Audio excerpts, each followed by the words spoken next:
plenty to talk about here. Let me bring our teammates up onto the stage here. Hesher, host of the Boiler Room, Alternate Current Radio.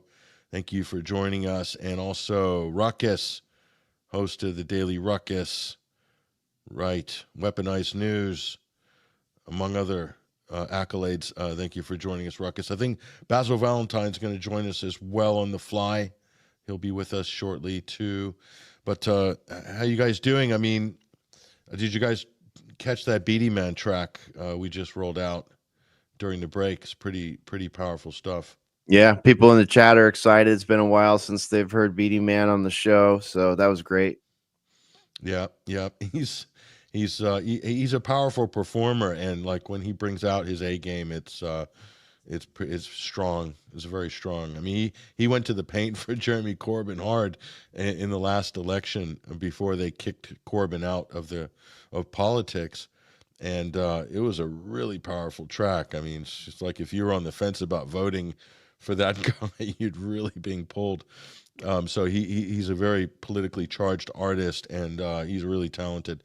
But the words resonate. The words resonate. Did you guys catch? I mean, we didn't do a Sunday Wire last week because I was at a festival at Sounds Beautiful. But the whole Glastonbury thing kicked off last week, and the BBC refused to broadcast Kneecap.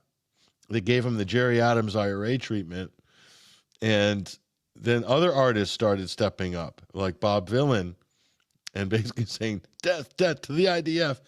And they're horrified that there were like 20,000 people chanting this. And they tried to spin it into as an anti-Semitic and this and that. No, he's talking about the military that's carrying out war crimes. It's killing babies. And of course the people are going to chant with him because he's in the right. But the more they tried to cancel and shut this guy down, he's more popular than ever. I never heard of him. I never heard of Kneecap either before they started censoring them. Do these people never learn? I don't get it, man. I don't get it. It's the Obi-Wan Kenobi conundrum, you know. They try to strike them down and they just get stronger, you know. I'd never heard of either of those bands either. You know, I woke up and the Spore asked me to hear about this stuff with Bob Vylan, and I was like, Bob Dylan? No, I did. I know they made a movie about him, and she's like, no, Villain. And I'm like, oh, that's the guy that was saying death to the IDF. Yeah, I saw that. That was nuts. Yeah, there's another band called Fontaines DC. Have you heard of them? Yeah, I've heard them. The Fontaines. So they're on it too. They did a big show at Finsbury Park in London. Let me bring this up on screen. Actually, you can take a look. There's some video footage here from that festival. Somebody posted on their social media. Here it is. So they just basically incorporated this into their entire stage presence. As you can see, Free Palestine. So like there's another one. So yeah, I guess this censorship thing just kind of has this way of backfiring. Oh, look at this. Even like additional enhanced graphics there. Talking about genocide. Is this some sort of strange new phenomenon? I mean, or has ever happened before in history? They should name this phenomenon after something. I don't know. We'll just pick some washed-up actress singer from the past, like say Barbra Streisand, and maybe we can call it the Streisand effect. Yeah, this is nothing. Good. You should coin that. New. You should coin that, Ruckus. That is brilliant. The Streisand effect. Yeah. That sounds good.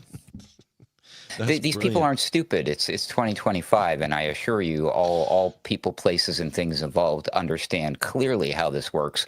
Which leads me now with a giant question mark, quite a few of them, and scratching my head over: is this being allowed? Is this being created? Is this being co-opted? Or can we trust any of these people? Who are these artists? Did anyone do a deep dive? Have they been vocalizing this consistently from the beginning, or are they capitalizing on what is easily observed to be a trending thing? And it's a good way for them to garner name recognition. As you pointed out, nobody's heard of them. I'm not saying that about these bands, but you have to ask these questions. That's what a journalist would do. I don't want to do anybody's job out there for them. Let's just go back to the beginning. Kneecap, okay? Kneecap, Irish, West Belfast, on the Republican side of that wall. Obviously, very left wing, revolutionary. And if you've ever been to West Belfast or Derry, we broadcasted from there. It's pro-Palestine to the hilt. Like, you go there, the graffiti on the walls, it's a guy in a wheelchair with the slingshot at the Great March that Abby Martin made the film about. There's a big mural of that guy firing a slingshot on his wheelchair at an IDF soldier. And then you go over to the other side, the Protestant unionist side, and it's all Israeli graffiti, like pro-Israeli IDF graffiti in Ireland or Northern Ireland. So it's a very divisive issue, and it's along Republican, Irish Republican, and British loyalist lines. So you identify with Israel if you're from Northern Ireland and you're a Protestant British loyalist, and you identify with Palestine if you're Irish Republican, IRA revolutionary type. And so that's kneecaps coming out of that. So that's, to me, 100% organic because it's true to type. And then from Kneecap came Bob Vylan. He said what he said as a protest for the censorship of Kneecap. And then all these other bands are doing the same. So, of course, some will come out early, and it's harder to come out early. Obviously, you take, all the flack from Sharon Osbourne in the industry and all that, like we reported before, for like Kneecap. And then Bob Vylan's come in on their sort of slipstream, if you will. And anybody else that comes in, at this point, more the merrier. That's what I say. And if they're going to sell more records from it, I think they should be rewarded as artists for their politics rather than canceled. I'm all for it. You don't really make money selling records anymore either if you're an artist. You make money touring. And this is clearly a gamble for anyone that's going to do it in their stage set because they lose tours over it. So to me, it looks like they're willing to lose money.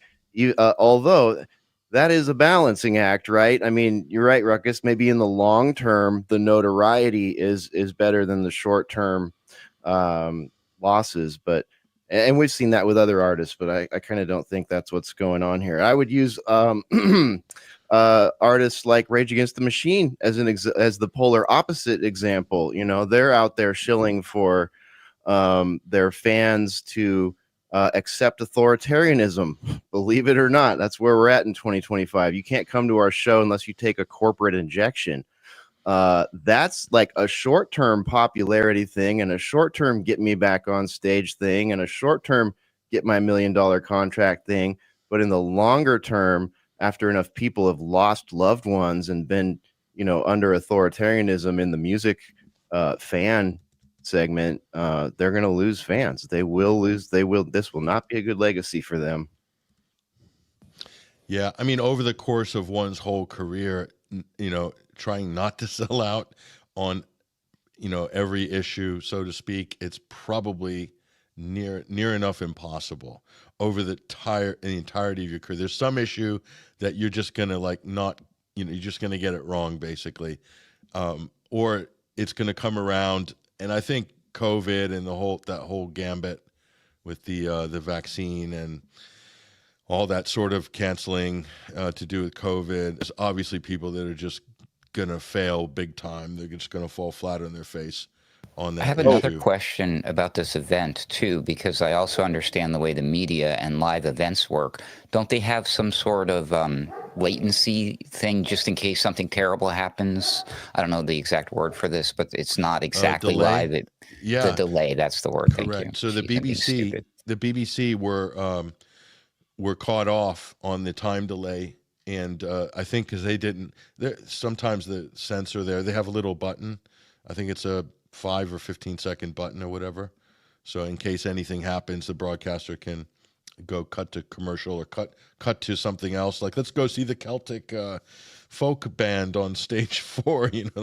But they didn't do that, and Bob Vylan caught them by surprise, and the rest is history. There he is, striding across I've been to that stage. I think I saw Maximo Park I remember seeing on that stage in Bjork in 2007. It's a big stage. It's not as big as the Pyramid stage, but you know, there's a good 20,000 people there, at least 30,000. And yeah, he tore it up, and they started chanting "Death, death to the IDF, death, death." And now everyone's got that on their ringtones on their phone now. It's like there was tracks out like literally the next morning. Tons of people had done remixes of it, and they're getting millions of views on X. So, look, I'm just happy because it's about time so the artists could step up. And look, the guy to thank is Michael Eavis, because they pressured him to deplatform Kneecap before the festival. He owns Glastonbury. He's 90, I think. He's a Quaker. Now, he's pro-Ukrainian. He got into all that sort of Ukraine thing in the past, which is just cringeworthy. Paul McCartney with the Ukrainian flag, and you know, so people are a victim of brainwashing and propaganda. But on this issue, and thankfully, this is a stalwart left-wing issue, Palestine, and it has been for decades. So for the old lefties, they never moved on Palestine. It's always been a core issue internationally. So Eavis told them to, he said, if you don't like it, go to another festival. That's what he told all the lobbyist groups, the Israel the pressure groups, Hope Not Hate, all these hate speech NGOs that have cropped up to, you know, gatekeep, basically. He told them to take a hike. Yeah, not like there's not just dozens of concerts and festivals this time of year. You can totally pick and choose. In other concert news, Pat, Disturbed frontman David Draymond was booed last night while he was playing a support slot at the Ozzy Osbourne Back to the Beginning finale tour. And it was because of his ongoing support for Israel in the war on Hamas, if you will. That's how Daily Mail stated it. But yeah, he was getting jeered. They were jeering Draymond as he was singing that night, and so this has gone big. You know, it's not just you know, a couple of one-off things. Like, this is at a big concert like that was sold out within hours at a big venue. That guy, he had to kind of get, you know, take some accountability for some of the things that he's said. You know, he was out there talking against Kneecap right after that happened, and it looks like he has now received a backlash from music fans. Yeah, and just to reiterate, when the whole Kneecap thing kicked off, we were reporting on it. All their UK tour dates, Marco Rubio intervened to cancel their visas, I think, and I think he's done the same with Bob Vylan as well. He did. Canceled his visa, so basically can't go to the U.S. So this guy as well can't travel to the U.S. because they're calling out a genocidal military force that's getting armed by the U.S. I guess that's a terrible, terrible thing to do. I mean, who are these people? Who do they think they are? Who are these artists? You know, they're using their platforms. You know, I have another one of these devil's advocate type questions, just something I was thinking about and mulling over the other day. And you all know me, and I hope you understand where I stand. So yes, this is all good things to me, and the more attention to this matter, the better, because it needs to stop like a long time ago, ASAP. This whole genocide thing is ridiculous. But for the longest time, there has been a considered effort from the media, the Israeli lobby, to demonize people who are using peaceful slogans, particularly Free Palestine and From the River to the Sea, Palestine will be free. There's been a lot, the slogans that have been attached to this, whatever it is, this movement, this zeitgeist, this changing of the whatever's happening that we're witnessing right now, as exemplified in the audience taste at these music concerts. That's a very big. That's a big tell. So society is not buying the Israel baloney anymore. So that's good. But the thing is, why now now we're chanting a word that actually has a negative, can be literally, now they can say, aha, see, you are calling for violence by saying death to, granted, they're saying to the IDF. And of course, you know, and when it comes to musicians, they scream horrible things in their lyrics and chants all the time. But of course, I don't think they would ever get away with saying something like this not that long ago. what's the reasoning behind this? Does it need to be that extreme to get the attention now because the Free Palestine wasn't cutting it? Or is this, allowed to grow so that they can further demonize everybody and say, hey, look, they're literally calling for death. I don't know. I think I'll answer that question. And to quote Gilad Atzmon, who himself is a great artist, world famous in his field of music, and a best-selling author, and a former Israeli who's disowned his former country, you could say, like Alan Mizrahi as well.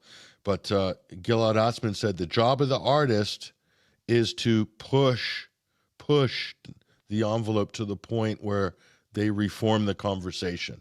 So the artist has the ability to destroy, deconstruct the matter, as it were, deconstruct the argument, put it together the way they want in their art, whether they're an artist, poet, a writer, or a musician. And rap is more direct. I mean, it's literally, you just come up with a chant, 3-word chant, death, 5-word chant, or whatever it is, death to the IDF. And he just probably came up with that right on screen. He had the Free Palestine up behind him, but he did it, and it got broadcast, and then all hell broke loose. So that I think it speaks more to how much control there is on the media to prevent those moments from happening. They shut Kneecap out completely, and so it was like whack-a-mole. You push down Kneecap, Bob Vylan pops up, Fontaine's pop up, other bands pop up, and I think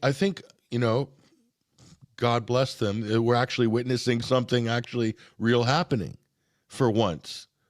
I can see how one could be skeptical because it has been so controlled and curated especially in the mainstream for so long, that when something does break out and they don't know how to handle it, total apoplectic fit by the mainstream and government, and everybody's freaking out. BBC is like, oh my God, who do we fire? Someone needs to be fired. So if I said death to ISIS or death to Al-Qaeda, what would happen to me as an artist on stage? Probably nothing. Nothing much. Would it make a headline? No. And so this is a military outfit, the IDF, and they are bombing people in refugee camps repeatedly on film for years now, 20 months. And shooting people that are starving, queuing up for food. So if somebody's saying death, if you say death to the American military, is that gonna get you in any hot water? Depends who you are and where you say it, but not generally. Death to the U.S. military, death to the U.S. Army or whatever.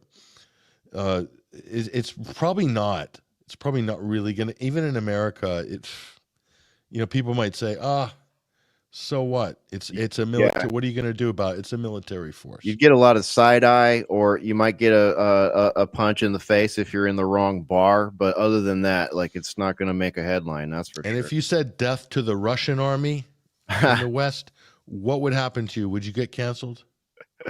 No. You'd be, it would get be a promotion. Yeah, they'd be dancing, wouldn't they? Yeah, you got it, Ruckus. They'd be dancing, and Ellen DeGeneres would be doing like a happy dance on her show. So, but say that about the Israeli army? Whoa, hey, whoa, easy now. Oh, let's not get violent.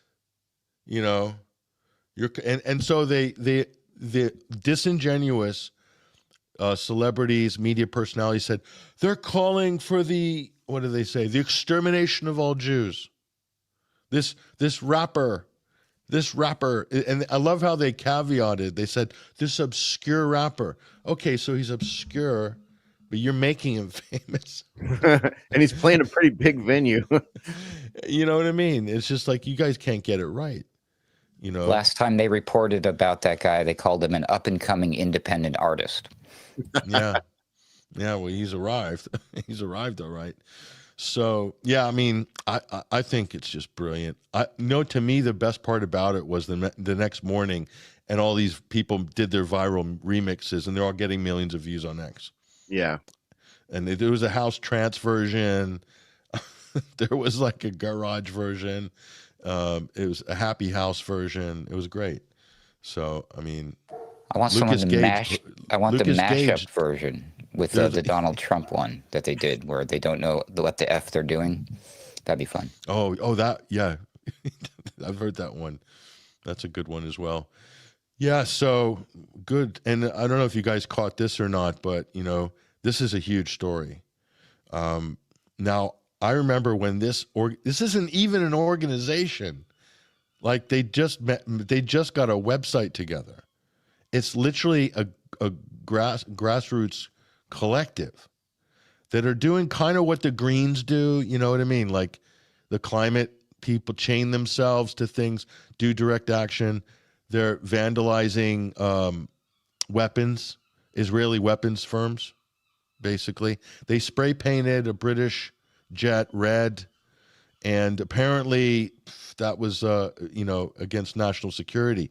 So, and here's my argument on this, and we'll go to details on it. So look at this. Here we go. So here's the argument. This is the Home Secretary, guys. The UK's defense enterprise, interesting choice of words, enterprise, is vital to the nation's national security, and this government, the British government, will not tolerate those that put that security at risk. So they're talking about enterprise. That means defense industry. So, but how could that be a risk to national security? I mean, who's invading England? Are the French invading? Is it the Dutch? Are they coming? Are the Orangemen back? Like, what's happening? And so then they'll make the argument, well, it's in the national interest. So, okay, so the national interest. So the national interest is the corporate interest, right? That's the argument that's implicitly being made here. So corporate interest is national security. We put those things together. That's what they're saying here. And that is a very blurry line.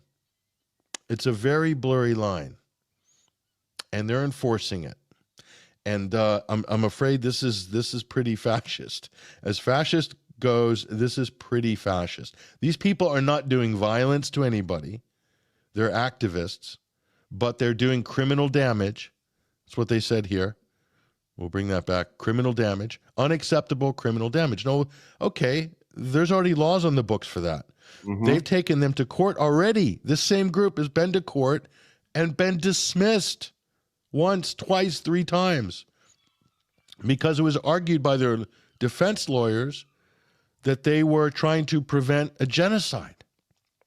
And the government just jumped over all of that precedent law and jumped straight to invoking the Terrorism Act. So they're going to appeal. I think they have a good chance in the appeal. But the time it's going to take, at the moment, you can't express any support for this organization, Palestine Action. So otherwise, you can get arrested as a terrorist in the UK. So it's kind of a crazy situation if you think about it. Like this is, who's behind this? I think it's the Israeli lobby that's really leaning hard on the government to kind of, you know, make this work, shut this down, shut down any support on social media or any protests in public. They just want to shut it down. That's exactly what's happening here. Guys, this is, I mean, you're nearly there in America with Trump. Yeah. I mean, what are your thoughts, you guys, on this? Their proxies will do this anyways. I mean, look at what was it the CTO of Palantir said about Code Pink after someone broke in, you know, after the footage we played a few weeks back, breaking into a meeting and with Alex Karp and saying, you know, free Palestine, you know, why is your technology killing my friends and family? And of course she got laughed at and ejected from the room. But then one of their C-level corporate stooges gets on Fox News and starts asking the U.S. government to label Code Pink a terrorist organization for that. So it's like Israel itself doesn't even have to do it. They've got all these lackeys in the corporate industry, in the media industry. Of course, they've bought their way into the House of Commons and bought their way into the Senate and bought their way into the Congress, and bought their way into the White House, and shoved their little technocratic Eichmanns into the White House. And all these people do the busy work for them, you know? So I'm not surprised at all. And you're absolutely right. We are on the way there ourselves here in America if we don't utilize our free speech as much as possible. I want to welcome Basil Valentine onto the stage. Hello, Mr. V. How are you doing?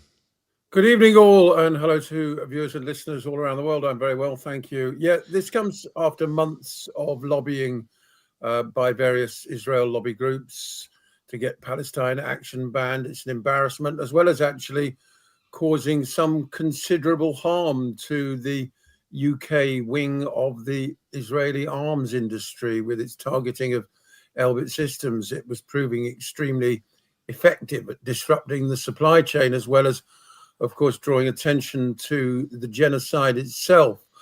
The Home Office, when they published their reasons for why they were prescribing Palestine Action, lifted whole sections verbatim from the statement by We Believe in Israel, a lobby front group. So it seems that the UK Home Office was simply copying Tel Aviv's homework, adding fuel to the notion that Britain is indeed ruled by Tel Aviv. I mean, the Daily Mail, the Sunday Mail last week, after Bobby Villan's performance at Glastonbury, actually ran with the headline, Tel Aviv furious, as if that should make any difference to what happens on stages at events in Britain.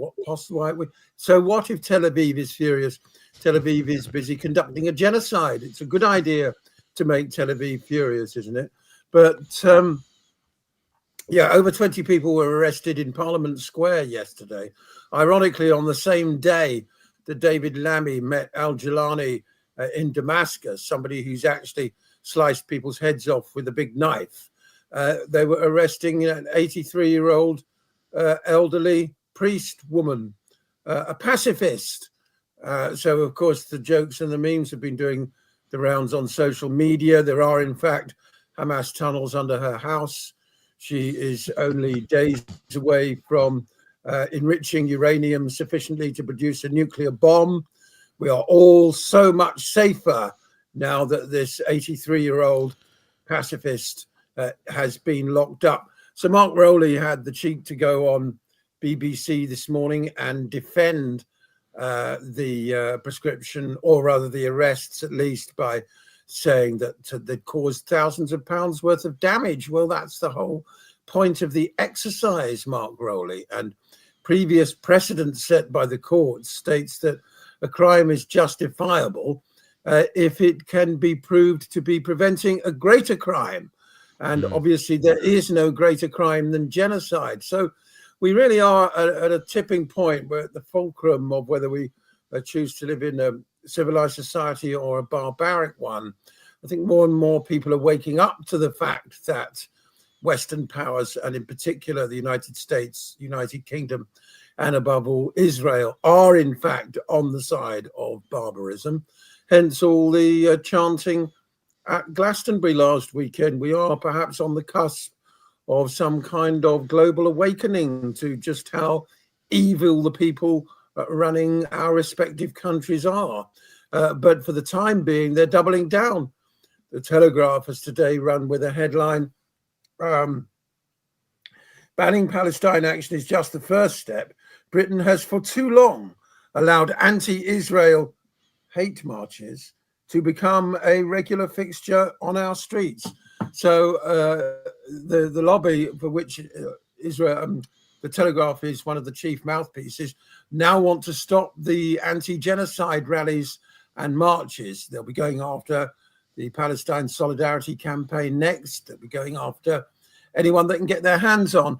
A lot of people have been questioning how this is now going to play out. I mean, Roger Waters posted a message on social media saying this is the Spartacus moment. I have to say now that I'm reporting what a third party said, Roger Waters. These are not my views, or there'll be a knock on the door. But Roger Waters, can you say Spartacus? Is that a violation of the Terrorism Act to say question. I am Spartacus? There you go. This is a Spartacus moment. Is that too racy for this? Well, Roger posted, I support that in a message on social media. So the campaign against anti-Semitism, of all people, are calling for his arrest and drawing police attention to it. So Roger could be arrested, even though, of course, it's the campaign against anti-Semitism that are being anti-Semitic by conflating the criticism of the IDF with all Jewish people, which is itself an anti-Semitic trope. But anyway, to go back to, so the Telegraph want to ban the marches, obviously. Yvette Cooper took, really ridiculously cheap woman, £300,000 from Israel lobby donors. Really? That's a lot. Well, it's a lot in British terms, but British terms, buys you huge. That buys you domestic policy. That gets you Tel Aviv writing the Home Office's press releases. That buys you the prescription of a protest organization. So these are particularly dark days in many ways. They are. This is fascist. There's no point mincing words. It's not nearly fascist or proto-fascist. It is fascist. And all I can say is that the resistance is doubling down, is more popular than ever. What's really infuriated Israel, the lobby, and of course their bought and paid for lackeys in Westminster, is that for all their decades of propaganda and censorship and all the rest of it, they can't stop people using their own eyes and ears to see what's going on, to work out what's going on, particularly among young people. And what happened last weekend in Glastonbury was totally disruptive to the narrative that they've been trying to sell for the last 2 years in particular, but 30, 40 years and longer. And that's what causes them to melt down in the way that they have. Yes, yeah. I'm so happy that Glastonbury has kind of repaired its image a little bit from when Paul McCartney and his Ukrainian flag solo a couple of years ago. That was pretty cringeworthy and really put me off Glastonbury altogether. But now it looks like it's cool again. So it's for as long as it. Of course, the lobby want to get the whole thing cancelled. They don't really whole event. Oh yeah. And the festival is now going to be subject to a license review, which means that the authorities, the local council, police, and doubtless the Home Office will have input as well, are going to say, you're not to book this kind of artist. You're going to have to mute people. There have been calls for the Director General of the BBC to be sacked for having allowed the Bobby Villan broadcast to go ahead. Oh yes, they double down at every opportunity, Patrick. So if the IDF managed to kill every last breathing soul in Gaza, should Glastonbury then throw a celebration? And maybe we could, the main stage, the pyramid stage, could have I don't know, what's a good pro-Israeli band could come out and do. Well, that dreadful bloke who was booed at Aston Villa yesterday. Disturbed. Yeah, they can do a sort of a gratuitous solo and celebrate the virtues of the Middle East's only democracy and the most moral army in the world. Would that make them happy? Would that be acceptable by the BBC if they did that? Well, the BBC are being forced to put in a kill switch and to vet anybody that they screen from Glastonbury Live much more assiduously in future. That's all coming into place. It's all got to be sanitized. Remember? Well, there's a kill switch for the BBC. It's you put your hand on that plug that connects the TV to the electrical outlet, and you yank it. That's the BBC kill switch. Now, David Lammy is the esteemed Foreign Secretary, Basil, of the UK's most vaunted Foreign and Commonwealth office. And while we're talking about proscribing activist groups in the UK who are spray painting planes and trying to stop a genocide and labeling them terrorists, while at the same time the Foreign Secretary is embracing the founder of al-Qaeda in Syria, the former deputy of Abu Bakr al-Baghdadi, the Caliph of ISIS, none other than al-Jilani himself. And so I was, I got a call from a media outlet. I won't name the media outlet, but they're very notorious and very dangerous. But they called me to comment on this, and I probably, you know, I thought, is this a good thing to comment on, especially with this outlet? And then I thought, this is so ridiculous. This is so ridiculous. I couldn't help myself. So let me upload this and so you guys can watch it. So you probably are familiar with the outlet. They've got that funny green logo, you know, those guys, those ones. So yeah, they asked me about Jilani and what does it mean. So we'll do a little review of his esteemed career. This is the new president of Syria. Let's look at his resume, and then I'll just play like a couple of seconds or, you know, 30 seconds or a minute of my opening comment. But this is about the easiest interview I ever had, ever.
No one has the right to erase another group.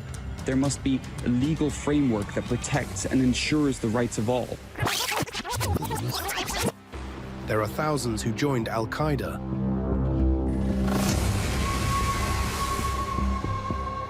But why did they join al-Qaeda? That's the question. What did you think and feel on 9/11 at the time? Anyone who lived in Islamic or Arab world at the time who tells you he wasn't happy about it would be lying.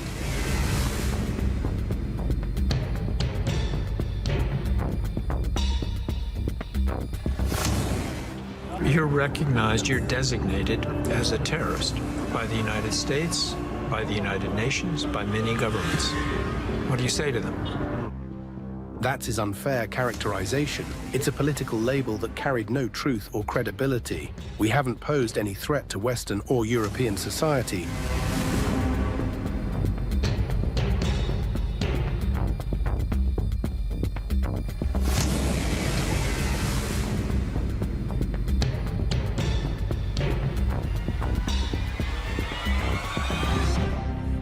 Let's discuss this with Patrick Henningsen, independent journalist and founder of the 21st Century Wire news website, joining us from the UK. Good to see you, Mr. Henningsen. It's been a while.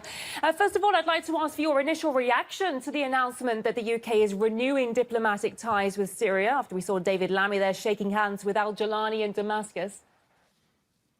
Well, it was a long time coming. The United States, the UK, other European countries have telegraphed this, what they call normalization of relations with Syria. I look at this as the sort of culmination of a 14-year regime change project, because that's exactly what it is. And this is kind of shocking on many levels, which you've, shown a great compendium of all the sort of facts and things that led up to this moment. But let's just start off with the fact that this is not actually a legitimate government. By definition, by my own press and journalism handbook definition, this is a junta. And if we count the fact that HTS, aka Al-Qaeda in Syria, is a listed terrorist organization by many of these Western countries, then it's a terrorist junta. So that's kind of like what you're interfacing with. But it kind of makes a mockery, in a way, of the whole concept of, quote, proscribing terrorist organizations that the West do. And it just shows that there's no real objective. It's the only thing Jolani said in that interview, that it's a political designation. Certainly it is. And so political and so arbitrary that it's been lifted. And the reason it's been lifted in this case is because Jolani, aka al-Sharar, this self-styled, self-proclaimed president of Syria, no elections, no plebiscite. In fact, he's saying no elections in the next 4 or 5 years, no expectation of any democracy at all. But he has said he wants to have normalized relations with Israel. That's the reason, and no other reason. That is the main reason why the United States and why Britain are engaging, why France is engaging with this regime in Damascus, okay? And there's no other reason. And so, and also this is quite extraordinary because the events of the last few weeks have vindicated what the Iranians were saying for years, which is that it was defending Syria from the terrorist onslaught, the hordes of international brigades of mercenary terrorists led by the likes of Jolani, who himself is the former deputy of al-Baghdadi, the head of ISIS, the founder of al-Qaeda in Syria, al-Jolani, aka al-Sharar, that if Syria fell, if the Assad government fell, then Israel would have a clear path to attack Iran. And what happened 6 months ago? The Assad government fell, Israel took out all of Syria's air defenses, and Syrian airspace then came under the control of the United States and Israel for the most part, at least that path that directed them right above Iraqi Kurdistan for a clear shot at Iran. And that's exactly what happened. That's exactly what happened a few weeks ago. So anyway, I thought I'd get that dig in on the Iranian angle, but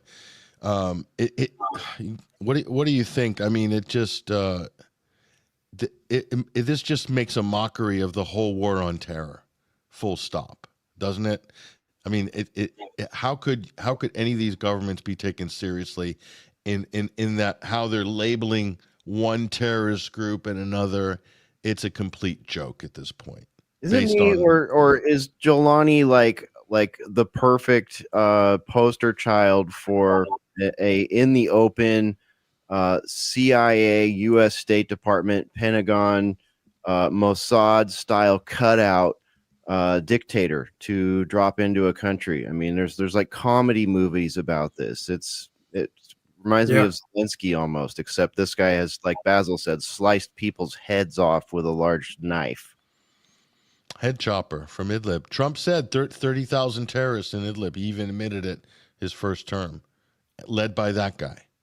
So it's U.S. No. The terrorists are Palestine Action, people seeking to disrupt the supply of weapons to the genocidal regime. With spray paint cans. With spray paint cans. Throwing paint on planes. That's terrorism. Not slicing people's heads off.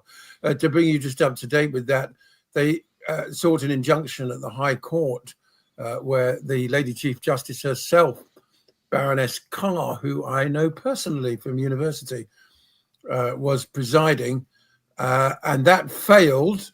The High Court in a really abysmal decision because it was a cop-out. They said, we're only here to, uphold the law, not to interpret it in any way or judge the organizations themselves. That's for the House of Commons to do. So now Palestine Action are seeking a full judicial review, and that application will be heard towards the end of this month. A judicial review then means a much lengthier process that examines the legality of the government's decision. Because back when the act that's been used for this prescription was passed in 2003, it was explicitly stated that it would not be used to prescribe this kind of organization. Yeah. Hopefully, I personally still cling to the hope that, there are enough wise heads in the judiciary to overturn this ban. I agree. You're right, Basil. I think it's going to get overturned. The problem is, in the meantime, they're just arresting people willy-nilly, pensioners, priests, Quakers, all sorts. Right. That's the problem. People's rights are being violated in the interim. But you're right, Basil. And of course, the funniest thing was they decided, I don't know whether they would go ahead with this, to simply change the name of the organization to Yvette Cooper. Yeah. And so that then the Home Secretary would have to try and prescribe herself. We're going to ban Yvette Cooper. That'd be a very British thing to do. Yeah, people have been asking on social media as well, how does this work? What if an organization with all but identical aims pops up tomorrow, simply called Action for Palestine? You have to go through the whole process. It's a different organization. So, the laws, as Ben Johnson famously said, if that is the law, then the law is an ass. How about the provisional Palestine Action? Yeah. Provisional. They're doing the whole Irish Republican jig. Okay, now here let's bring the document up, guys. Let's take a look at this. I'm sure Basil's read this already. Hold on, let me try to get this thing queued up. But so I've got the statement issued by the Metropolitan Police. The actual statement. Let me try to get a hold of that. But the wording is very so. What's covered under this? It's just this crazy broad brush. I don't know if you've read the actual police statement or not, but it's just kind of, my fear, guys, is this is the shape of things to come. Like they're really just getting very, very broad and arbitrary with these sort of things. And, here we go. This is the official statement here. We'll bring this up on screen so everybody can take a good look at this. And I'll scroll down through it as well. And so here it is. Update on policing in London following the proscription. This is such a wanky word, prescription. Prescribed. It almost makes it sound like it's no big deal. Prescription of Palestine Action. So Palestine Action, again, this is the Metropolitan Police. They're enforcing this. Palestine Action has now been proscribed by the UK government, and expressing support for them is a criminal offense in the UK. I mean, that alone is a little bit dicey legally. Exactly. But they don't even say terrorism here. They just say proscribed. And I don't see the word terrorist. And that to me it makes it sound like it's no big deal, but you still can't talk about them. But if they use the word terrorist in there, at least would have a little more weight to it. But anyway, they get the Terrorism Act comes here. So there are a number of events taking place in London this weekend, and anyone attending should be aware that officers are policing. Oh my gosh, the crews are out policing speech and thought. These will act where their criminal offenses, including those related to the support of proscribed groups and organizations, are committed. Under the Terrorism Act of 2000, TACT, the Home Secretary may proscribe an organization if they believe that it is concerned in terrorism and it is proportionate to do so. What if they're anti-genocide? Is that really that bad to be anti-genocide? Anyway, I'm just throwing that out there. Proscription makes it a criminal offense to invite or express support for a proscribed organization through chanting, wearing clothes, or displaying articles such as flags, signs, or logos. Now, what if you sympathize or show compassion, or you morally side with the group in question? Does that count as a criminal offense because it's not explicitly listed here. They're really explicit here. Basil, I don't know what your opinion is on it. It says chanting, wearing clothes, or displaying articles such as flags, signs, or logos. Is that explicit enough for you, Basil, as a member of the public? Well, 2 people were detained by the police yesterday, I believe, for wearing T-shirts that said simply "Free Palestine." This was in Lancashire. They were told to take the T-shirts off because they could be in breach of the law. Just the words "Free Palestine." Now, at the moment, we're not quite in a situation where saying "Free Palestine" is itself a criminal offense. I think the Israel lobby, would very much like to move the Overton window all the way over there. There have been editorials by horrendous individuals like Melanie Phillips saying that any form of solidarity with the Palestinian cause is anti-Semitism. Really extraordinary stuff. Who is Melanie Phillips again? Is she the chief rabbi or something? No, she's just a extremely. But she's one of these, ultra Zionist, psychotic warmonger witches that is still given a veneer of respectability. And what's her qualification for wanting to enforce thought control and none speech at all, control? apart from the fact that she's a member of the chosen race, of course. So that gives her unlimited tribe. Yeah, tribe. Yeah, the tribe. So, okay. But that's where they want to go. So I mean, at the moment, yes, this is vague. I mean, if you use those 2 words together, the name of the organization, the words beginning with P and A, and you say those words, in a very favorable context, or of course the chant that was doing the rounds, "We are all blank blank," then you're going to get into trouble. We don't know whether the police are going to be sort of pulling people out of marches for saying that, or for wearing the PA T-shirts, which were very popular at Glastonbury last weekend. PA actually signed up 1,000 new members at least last week. So wait, it remains PA, so if you, there's a lot of people at Glastonbury that have shirts that say PA crew, as in audio or AV crew. Yes, public address. What is that? So if you say we are all personal assistants, we are all personal assistants. We're all PAs. Right. maybe that'll work. What do you think? Oh, it's reached levels of complete and utter absurdity, particularly, when you consider that simply expressing support for this organization is the same as being a fully paid up member of ISIS or Al Qaeda. That there's or the IDF. Yes. Well, no. The IDF is a protected characteristic, Patrick. It's a characteristic. If you chant against the IDF, then you're guilty of a hate crime. So if I identify as an IDF, I get special protections. Yes. Absolutely. Okay, that's good to know. In case you get into a jam, you can always pull your IDF card. You can always pull the IDF card. Well, I mean, and say, I aspire to serve in the IDF, even though I'm not Jewish. There are quite a number of so-called British citizens, dual nationalities in many cases, who've been to Gaza and taken part in the genocide.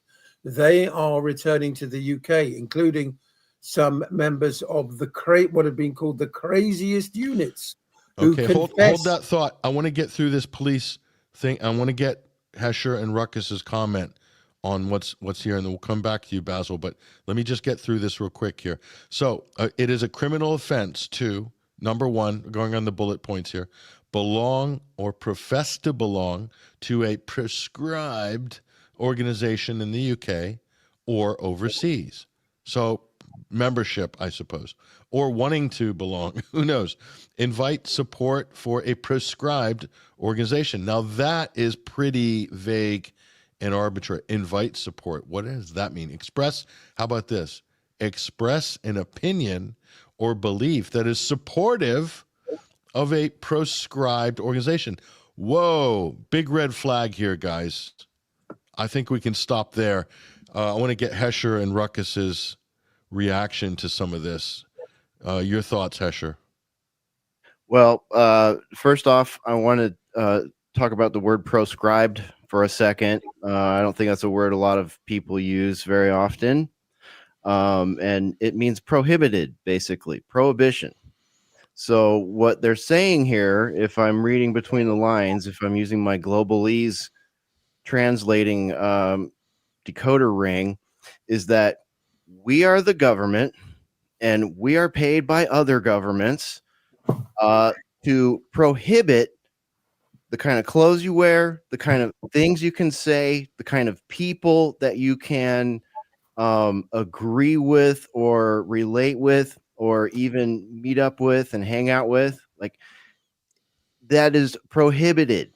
So the government is saying, if you even think that you agree with what you have seen from a proscribed person or a proscribed rapper or a proscribed whatever, and they can throw any group in this proscription whenever they want, they're telling you that you're not free to dress and speak and think and meet with people in the way that a free person would, should, and could. That's what they're telling you. They're telling you you can be arrested for something that they have proscribed, something that they have prohibited. A prohibited person, a prohibited t-shirt, a prohibited scarf, a prohibited rap, a prohibited slam poetry, a prohibited rock song, whatever.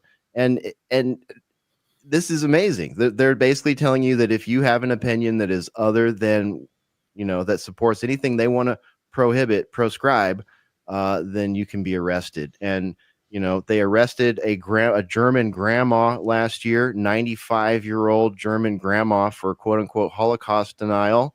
And some of our friends in the chat are saying, well, they can't arrest everyone. And I think that's kind of the phase that we're at right now. Everyone is being a problem, quote unquote, everyone, all the way up to the director of BBC. And even though he may not think that, he allowed that platforming to happen, or they want to place blame on someone. They want to scapegoat that person. So this is going to be interesting to see how, are they going to fill the jails up with people that were wearing T-shirts? Are they going to have to let the rapists and murderers out so that somebody with a white and black scarf can sit in a cell and rot and think about what the horrible atrocities that they've done by asking for an end to a genocide? I don't know. Well, it seems like that. Ruckus, what do you think? This is all insane to me, especially the timing of this, because, it was 4th of July not that long ago here in America, where this country celebrated its independence from Britain. And I might want to remind everybody that this type of thing is nothing. They did not need the Israeli lobby back then to start attaching the label of terrorism to a certain select group of individuals at that time. Oh, yes, that's right. Most Americans these days appear to have forgotten this life lesson. But yes, the founding fathers, the one who started this country where I'm broadcasting to you from today, almost 250 years ago, were proscribed as terrorists. And usually the patriots out here like to talk about that and bring that up, because oftentimes those people who are now, cozy with the MAGA and the tech bros and everything's going their way now. But when it wasn't going their way during the last administration or during the medical intervention emergency period time, how dare you stamp on our rights? How dare you say this, X, Y, Z? The lefties too, they're like, oh, don't you touch my body. Like, where are all of these people's outcry over a government overreaching and just randomly labeling people and organizations willy-nilly as terrorists? This example here of the Free Palestine, I was like thinking, what's an interesting analogy? Oh yeah, that's right.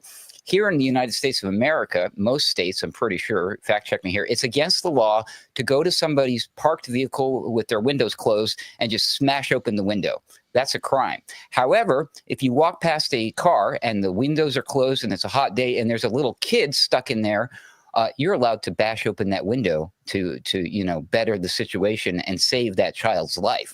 This what they did here against these people would be like taking that person who just bashed that window, not only criminalizing them for the action, but throwing them in the slammer for years and making it a crime to even be outside anywhere within 6 feet of any closed car windows. It's insane to me what they're doing here.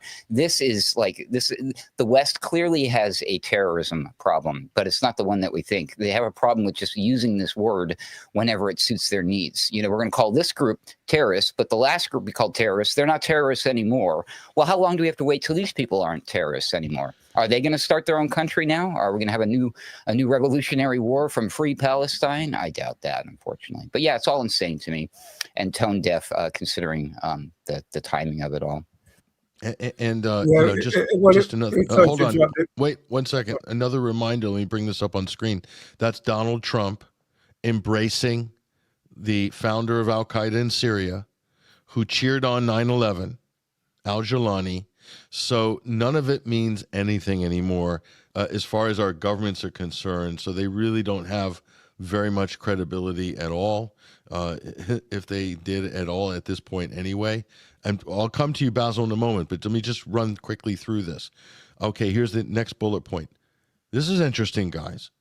Arrange, manage, or assist in arranging or managing a meeting in the knowledge that the meeting is to support further the activities of a prescribed organization or is to be addressed by a person who belongs or professes to, okay, fine, how about this, wear clothing or carry or display articles in public in such a way or in such a circumstance as to arouse reasonable suspicion.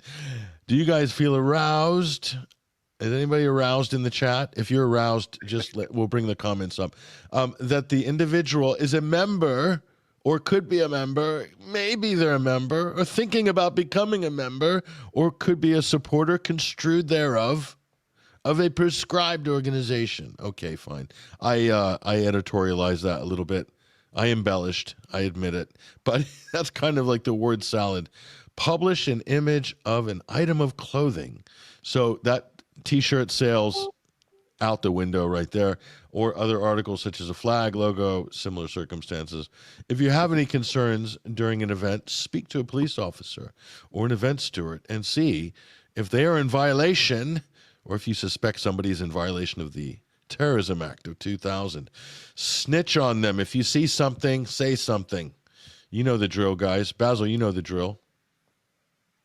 Yeah, I mean, first of all, the irony is that it was the anniversary of the suffragette movement. They would have been designated as terrorists, and you had dozens of women parliamentarians standing in Westminster Hall, including the Home Secretary herself, wearing the colours of the suffragettes. The suffragettes would be designated as a terrorist organisation now. They actually did a lot more criminal damage and damage to people, animals. One of them threw herself under the King's horse in the Derby, than PA have done. So the hypocrisy is simply off the charts. And as Ruckus pointed out, there's also breathtaking hypocrisy from the so-called free speech right. J.D. Vance at the Munich Security Conference lectured Great Britain about limitations on our freedom of speech, but of course the Palestine exception, the Israel exception, as is always with the case, because their ranks are stuffed with ultra-Zionists. Likewise, the so-called Free Speech Union in Britain, deathly quiet about all this because they're all Palestine haters as well. In fact, there's a sort of very, very unattractive anti-Palestinian racism, which is carried over from the anti-Muslim racism that's been allowed to rear its head in Britain in recent years, emboldened by Nigel Farage, such that on the old, our enemy's enemy is our friend and all the rest of it, then they support Israel. The likes of commentators like David Atherton and Chris Rose and all the rest of it. They've all been brainwashed into somehow thinking that because the majority of people in Gaza are Muslim, they all deserve to die. Simple as that. They're all terrorists, potential terrorists, or whatever. So they all join in the pylon as well.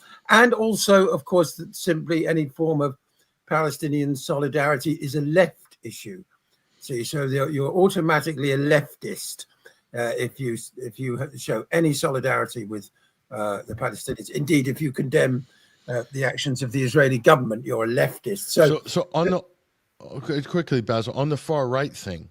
So if Israel is killing Muslims and Arabs in record numbers in the Middle East, literally bombing them in their homes, and when they flee, bombing them in the refugee tents, that kind of gives them a strong case to flee the Middle East, come to Europe, and claim, asylum from a war zone. I think it's just about as good as of a case as you could possibly make. So why are they cheering for Israel if Israel's driving refugees into Europe? Maybe that's too high of a concept question for the likes of Tommy Robinson and the low IQ debate crowd, the Farages of the world. I'm just throwing that out there. What do you think? Is that a reasonable question? Yeah, no, absolutely. I mean, if you want to be a conspiracy theorist, you can start talking about the Kalergi plan to flood Western Europe with refugees from North Africa and the Middle East in order to undermine Western civilization. But the Israelis have managed to convince these low intellect people that they in Israel are the bulwark against the Muslim hordes, and that this little plucky outpost is, shares our values and all the rest of it. They're white people and so on and so forth. Even though, of course, the Israelis regard so-called Christian Zionists with complete contempt, Total contempt. Total contempt. Enough of our highfalutin intellectual sophistry. Let's look at what the people who really know what's going on, the people in our comment threads. We're going to bring those up on stage here. And here we go. Let the wisdom begin. Anything could be a circumstance that could, quote, arouse reasonable suspicion. What is reasonable? Good point. Oh, and it gets better.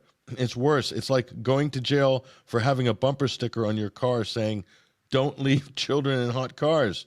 There you go, Ruckus. Yeah. And how about this? This is from 2-6. I like this one. This sounds like anti-witch legislation resurrected from the 1600s in Salem, Massachusetts. Yeah. Thank you very much. I used to live up the road from there on the North Shore. Well said. Let's not badmouth Salem. Oh, here we go. Rupert Fellows, pre-crime thought police. Yeah, we're there. We're nearly there. Add AI to the mix and Alex Karp, and you got yourself the Minority Report. And here we go. Trump looks aroused meeting head chopper Giuliani. I think is a spelling error there. Giuliani. That's definitely a typo. Speak to our editor on that. Death before dishonor, the exploited, and the Zios are the biggest snitches. Okay. Well, I don't know about that. We'll see. Some guys in Australia had this pen dog. Some guys in Australia had a seemingly Hezbollah. What is a seemingly Hezbollah flag? Anyway, seemingly like Hezbollah. It looked like a Hezbollah flag, but actually up close, actually a pic of an Australian folk hero, bushranger Ned Kelly. Who knew that they were so close, the likenesses? So that will get you proscribed in Australia, running around with a Ned Kelly flag. Be careful. We're putting you on notice, guys. Pam Drew, she's saying, if only the Pentagon spending could be tracked with fine detail of bad thoughts. Right. Yeah, if I had a dime for every bad thought in the Pentagon, we'd all be rich. Here we go. Anybody who doth wear symbols of witches or articles of witches' clothing will be committing the offense of witchcraft. There we are.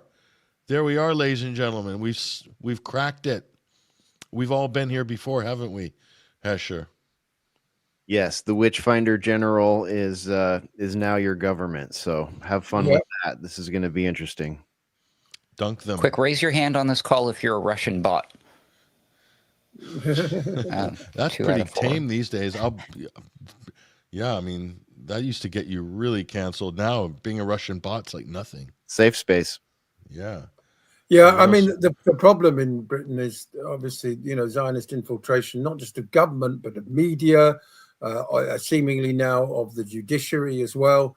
People like myself like to use the term cancer to describe it, because that's what it is. It's a parasitic ideology that works very directly against the interests of the British people, quite apart from the poor people of Palestine.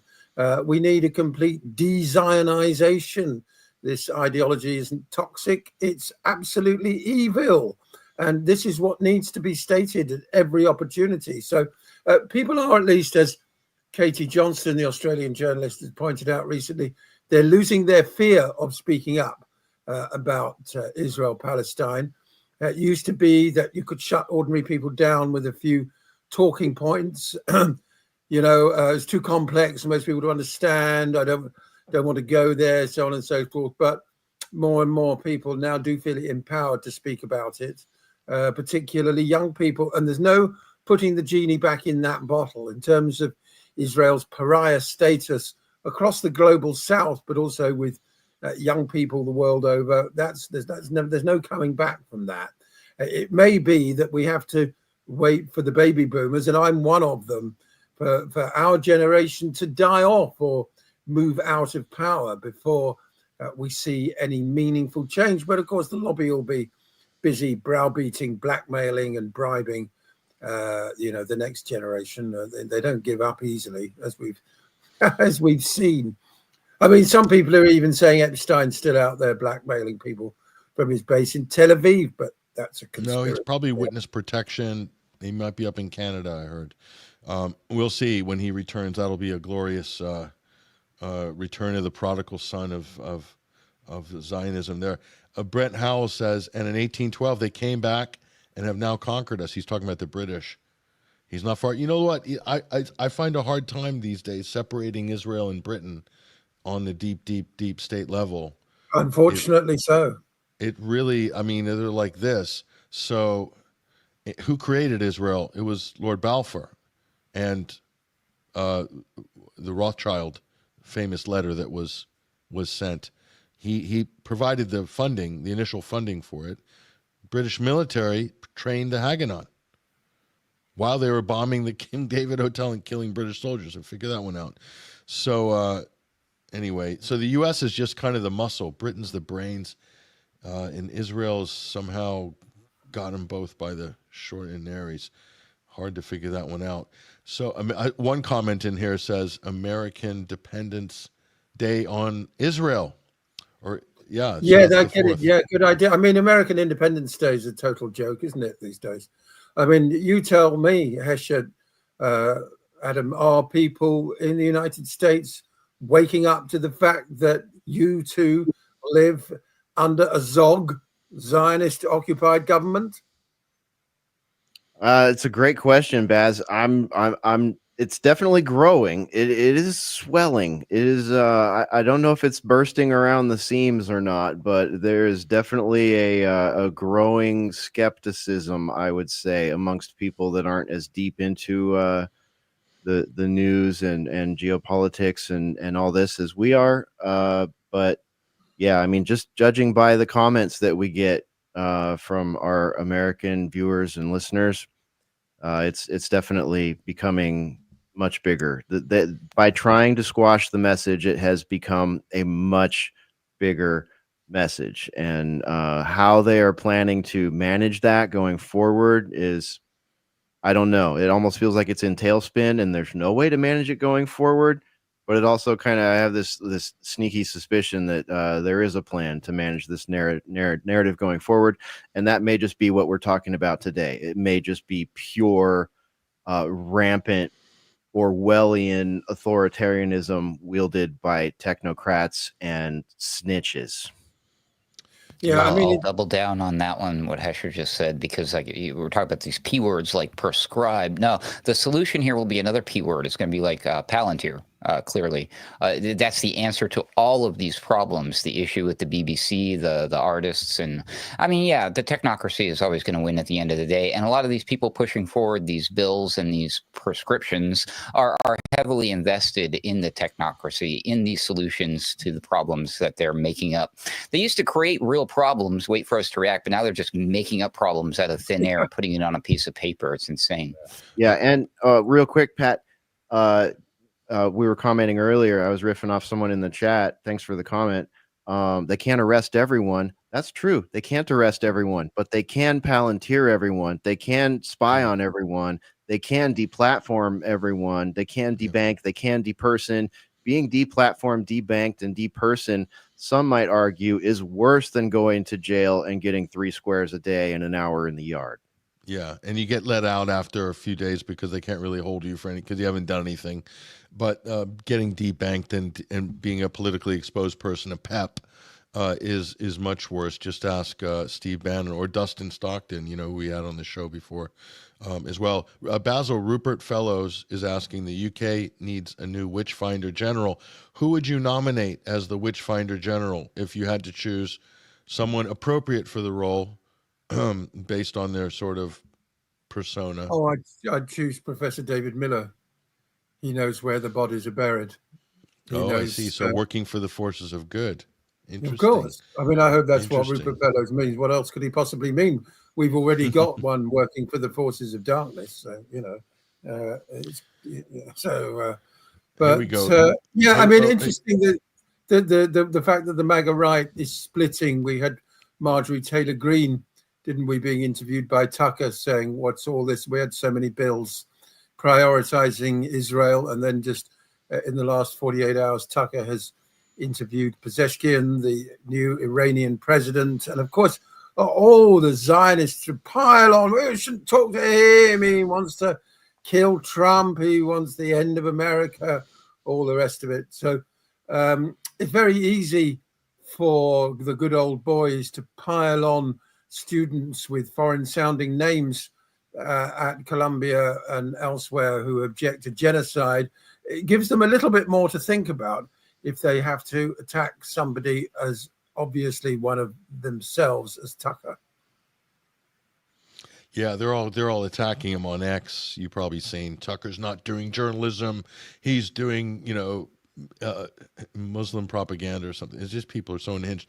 The New York mayor, candidate Mondani, they're calling for him to be deported, denaturalized. Why? Driving while Muslim, basically. I mean, whatever. I mean, it's New York. It's New York. It's a woke city. Come on. What'd you expect? Okay, so here's a comment based on our earlier, basically is Pittsburgh dude here, 87. Robinson's followers are low IQ. Robinson himself is laughing all the way to the bank on Zionist cash. What about that is not true? Anyone? I got nothing.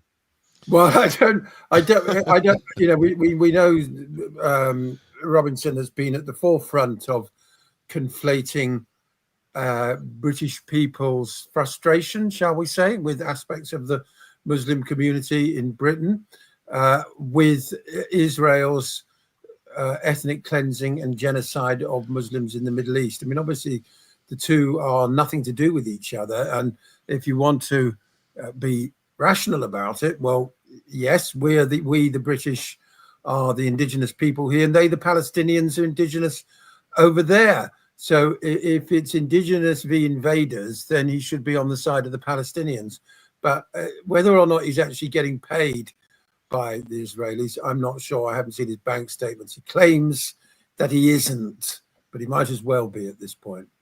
And people from Pittsburgh need to be careful when traveling because there's another PA. That's PA, right. Pennsylvania. Ooh, Yeah, dangerous. also, I think Ruckus is referring to the newly prescribed organization. Pennsylvania. Pennsylvania. Pennsylvania. We are all Pennsylvania now. Yeah. Right? We are all from I mean, you do feel sorry anyway for people from Pennsylvania because they elected John Fetterman as their senator. So I've got tons of sympathy for them. Here we go. We are certainly in C.S. Lewis's That Hideous Strength territory now. So alluding to something in C.S. Lewis novel. He's brilliant, by the way, C.S. Lewis. Some of his political writings are pretty incredible. I gotta give a shout out here. One of our Boiler Room members, Based Lit Analyzer, has been doing a C.S. Lewis series of live streams on his YouTube channel. So if you're a C.S. Lewis enjoyer, become a Based Lit Analyzer enjoyer also. Based Lit Analyzer on Alternate Current Radio. Interesting C.S. Lewis series. We'll have to tap into that. I like it. The other question I've been wondering about this, when we're prescribing support, those things that are in support of a prescribed terrorist organization, I would suggest that the entire second half of the Bible could be considered that as well. Yep. Yeah. Oh, let's not go there, Ruckus. That is really wading into the deep weeds of anti-Semitism. Big Trouble says Giuliani typo. You see, everyone's making this typo now. It's just like a virus. I don't know what's going on here. What's wrong with these people? Here we go. Trump said Giuliani is very handsome, but Mamdani is bad looking. I think Mamdani is probably better looking than Giuliani. Oh, I mean, yeah. I'm obligated to say that because one is the former head of Al Qaeda and deputy of ISIS. So I can't say he's good looking, but Donald Trump did. What was Better going looking? through his head? It's ridiculous. I didn't get that. What was that? There's nothing good looking about looking into the eyes, looking into the window of the soul to someone who has decapitated people. I'm sorry. It was. Listen, guys, that was borderline a homoerotic comment by the president. Yeah, I was very uncomfortable with that. Very, very uncomfortable, and it really scrambled me. It was a scrambler. It was a great Trump scrambler there.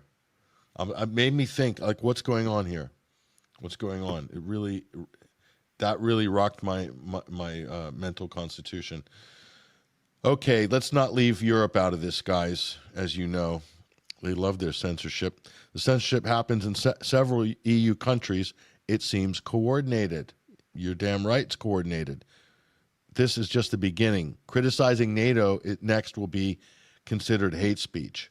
So I think at some point, guys, just being anti-war is going to be akin to being a terrorist. I mean, do you think we'll get that far on this?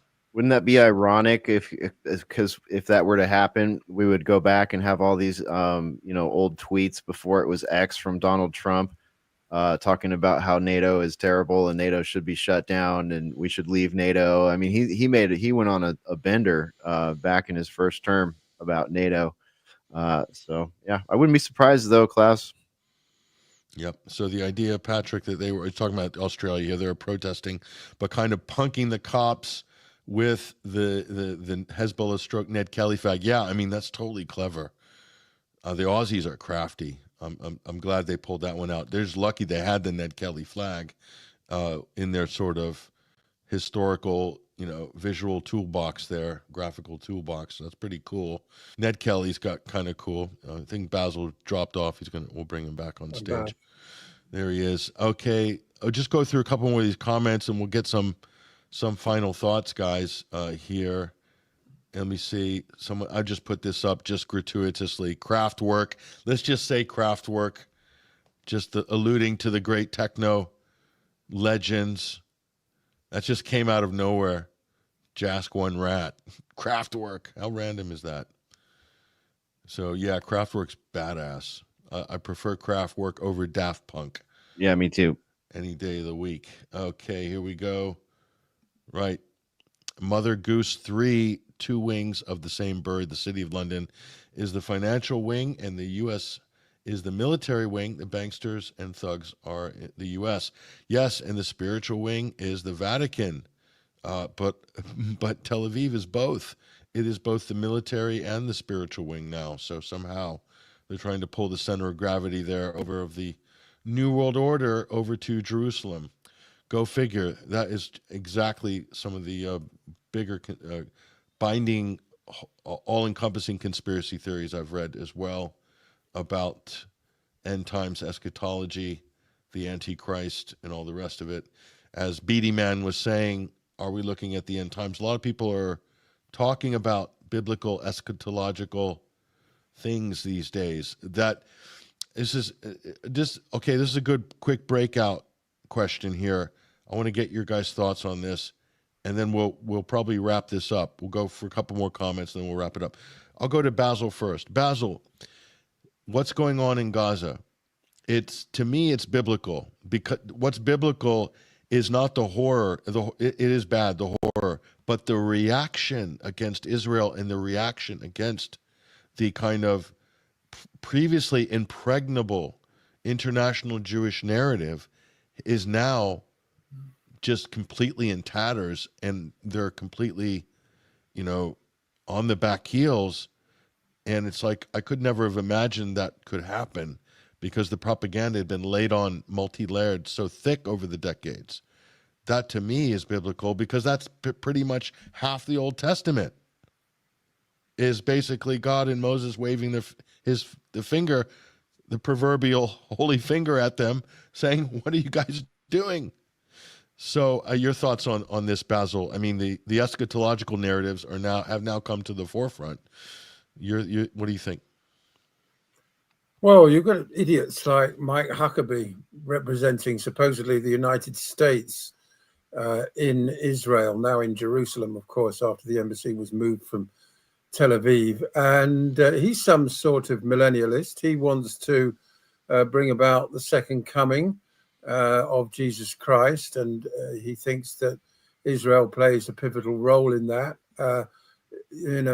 Milakovsky, the guy who renamed himself with a more Hebrew-sounding name, the war criminal, who for some bizarre reason is still sort of quoted in newspapers and referenced by politicians as if he was a respectable human being and the leader of an ordinary democratic country. He's a mass murderer. He's a child killer. He, of course, used the term Amalek to describe all Palestinians. And I've seen clips just today from various other Jewish Israeli spokespeople, rabbis, leaders saying, look, according to the Torah, according to our doctrine, everybody in Gaza is the enemy. Every last baby, every child has to be killed. We have to lay waste to it. And that's exactly what they've been doing. So we've got this bizarre dichotomy where, on the one hand, Israelis are being very open about the fact that they are committing genocide. They want to commit genocide. They want to completely erase Gaza and all its inhabitants from the map. And then you get the version that's sort of presented in the West, where it's sort of, oh, well, if only the Hamas would turn the hostages. Israel is only defending itself, and this, or all the other sort of talking points to try and cover up the horror. But I disagree with you. I think the horror is biblical in its scale. We cannot imagine how what a hellscape has been created. There was a French surgeon recently left. He was published in Haaretz. It's impossible to conceive just how awful it is there. And of course, the arguably the most obscene talking point to come from the anti-Muslim right, both Jewish and Gentile, here in Britain and the United States is, well, look, none of the other Arab countries want the Palestinians because they're such awful, horrible people. They can't go, why don't they go to Egypt and Jordan and these places?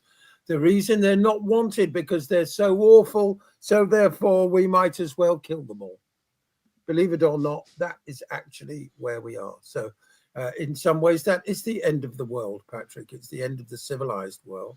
It's very, very difficult to engage with people who have that kind of mentality, or for that matter, people who say, when you start talking about the massacres taking place at the so-called food distribution points, you hear Israelis saying, we're not obliged to feed the Gazans.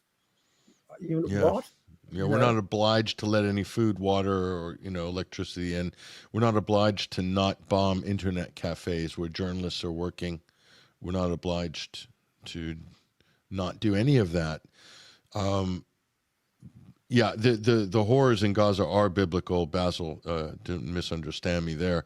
I was just saying, additionally, the backlash against the Israelis, against world Jewry, if you will, is quite extraordinary and could somewhat shift, I think, the paradigm of power. Hesher and Ruckus, I'll go to both of you in that order. Have you heard a lot of biblical references to what's going on as being the end times, or we're getting close to the final battle, i.e., Revelations? Islamic eschatology has almost the same narrative, etc. What are you guys hearing? Hesher, go first, and then Ruckus. I see it a lot. I see a lot of people. There's sort of a resurgence in the prepping community. It doesn't seem to be COVID related or anything like that.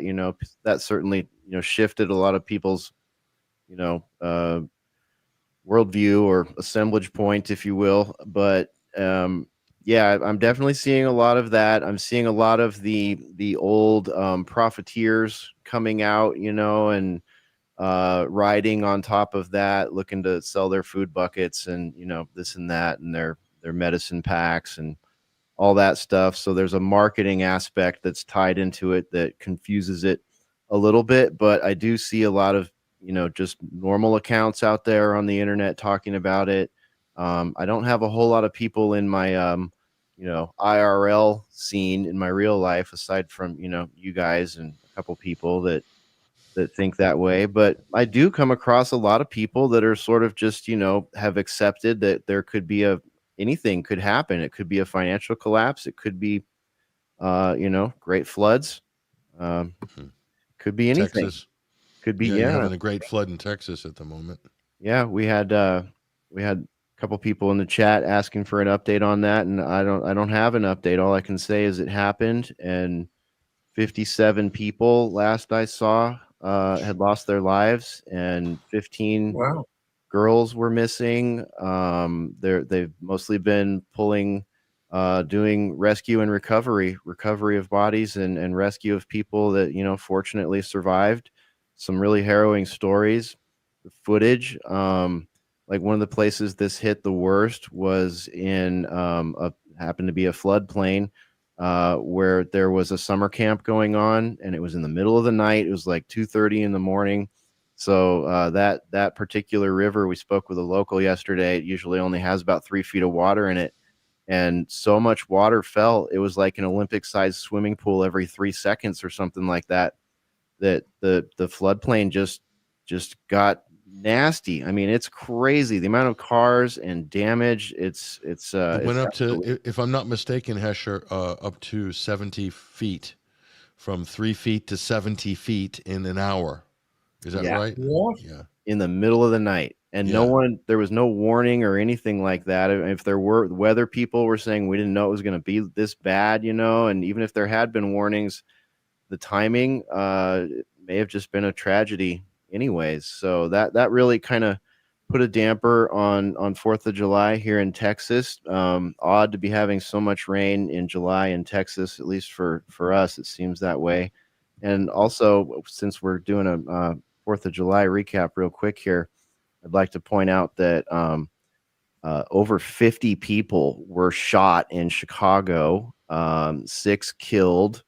We had 6 fatal injuries, including a 16-year-old girl and a 15-year-old boy. Multiple others gunned down in mass shootings and drive-bys across the city. When they say mass shootings, they really mean gang shootings and youth shootings. But yeah, victims ranging from teenagers to adults, people sitting in parked cars. That's what happened in Chicago this weekend, and it's a blip on the radar. So, yeah. Well, only did they 50? Only 50. It was a slow year, I guess, this time slow around. weekend, in Chicago. On the movie sets, production assistants are called PAs. Whew, Krypton steel. Another dangerous profession there. To be a PA on a movie set, terrorist, basically, according to the British government. And just to round it off here, Ruckus, on the biblical front, you have any thoughts on that? Have you any observations? Heard any talk about quite a few. I'm actually exploring the idea of dedicating an entire show or maybe even a series of the Daily Ruckus to this topic because I find it to be very fundamental to what we're experiencing right now. If the foundations be destroyed, what can the righteous do? That's a quote from the Bible. And what I just did there is to quote something out of context from the Bible to prove a point. In this case, I'm just, expressing my opinion on a radio program. It's no big deal. But when you do those types of things to then further an agenda that affects the entire planet and ultimately is costing people's lives, innocence, I find the whole thing disgusting to use Christianity to defend things that are very anti-Christian, i.e. the killing, the death, and the support of all this stuff. We're supposed to turn the other cheek. We're supposed to welcome the enemy. We're supposed to love thy neighbor and everybody and everything. And the message is completely lost in all of this. But this doesn't surprise me. The United States of America has a serious problem here. They like to run around pretending like it's a Christian nation of some sort, like, oh, well, this country. No, what's important about this country is that we don't have any official affiliation with any religion. That's how the founding fathers set it up that way. And they put it in the Constitution and all that stuff about how, the separation of church and state, which everybody gets wrong. It's supposed to be the government is not supposed to issue any official religion or religious doctrine because, you're going to have problems like this. And here we are having this problem. The problem is most people in America, whether they're Christian or they're not, or they say they are or they aren't, they have this identity attached to them. So even if they don't even believe in God, when it comes to these things, when it's another foreign country's bizarre religion like Buddhism or Muslim and Islam and all of this stuff, they just latch onto it as part of their American identity. And the only thing they know is what they hear in the news. So it's repeated in the news from these preachers, the televangelists, and all of them were, from their existence, were heavily embedded with the Zionist narrative thing. They're all Schofield Bible type people. And you have to do a lot of research into this, people, especially if you're a believer. Don't blindly believe that this is what you're supposed to believe. You're supposed to do the research yourself and look in the Bible.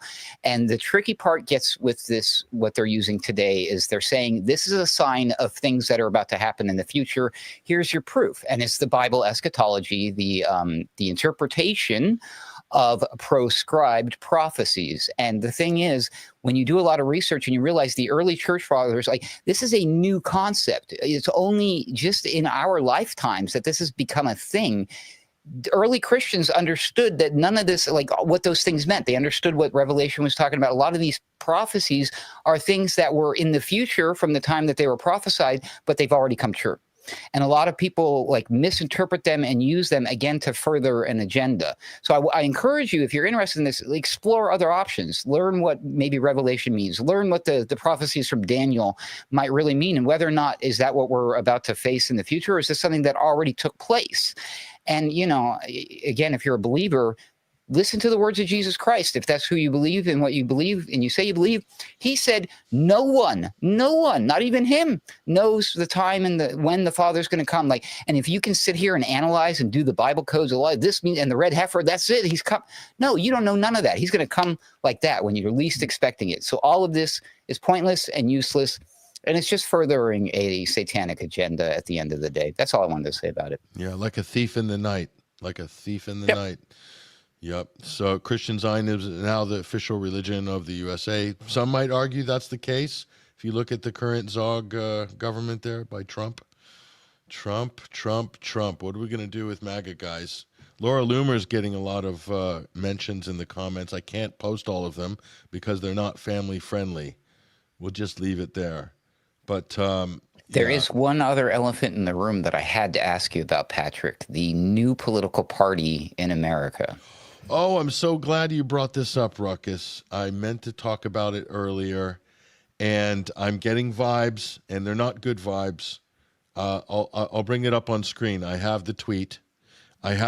From the dear leader. Hold on, let me bring this up for a moment. Let me clear some space on the deck. Right, let's bring this up. So Elon Musk, who has fallen out with his bro, Donald Trump, recently. So he's launching this new party. No donors, no puppets, no strings, just a party built on common sense, not consultants. The America Party. Very creative name. I have to give it to him. He really dug deep on this one. I have 3 words to describe this. I mean, he's even using an AI-generated image. So, guys, fake and gay. Yeah, 100%. But it is sort of a seed. You know, I've been saying on Boiler Room for years. It's just a matter of time before we have a technocrat party or technocrats invade our parties. And this is exactly that kind of nerd fan fantasy right here. This is fantasy politics right here.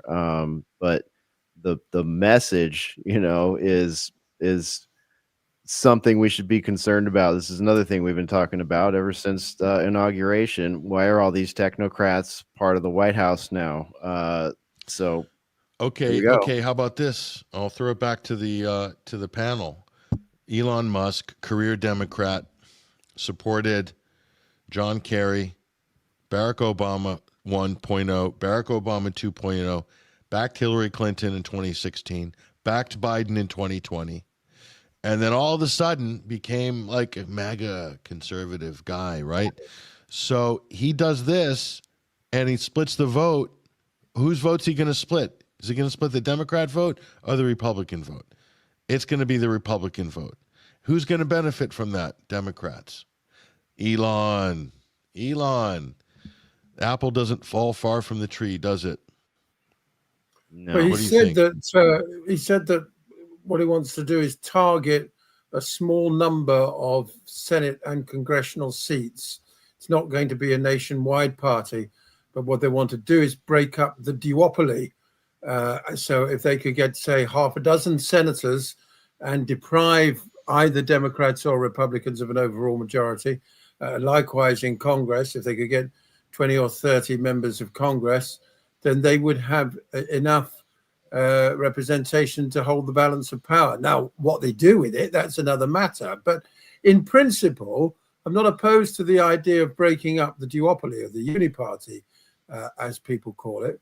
I mean, in Britain, we've got a new left party about to be launched by former Labour MP Zara Sultana and Jeremy Corbyn, both of whom now sit in the House of Commons as independents, of reform, who, 5 years ago didn't even exist, looks set to possibly form the next government in Britain, with the most successful political organisation in the history of modern civilization, the Conservative Party of the United Kingdom, Great Britain and Northern Ireland, possibly reduced to a rump of a couple of dozen seats.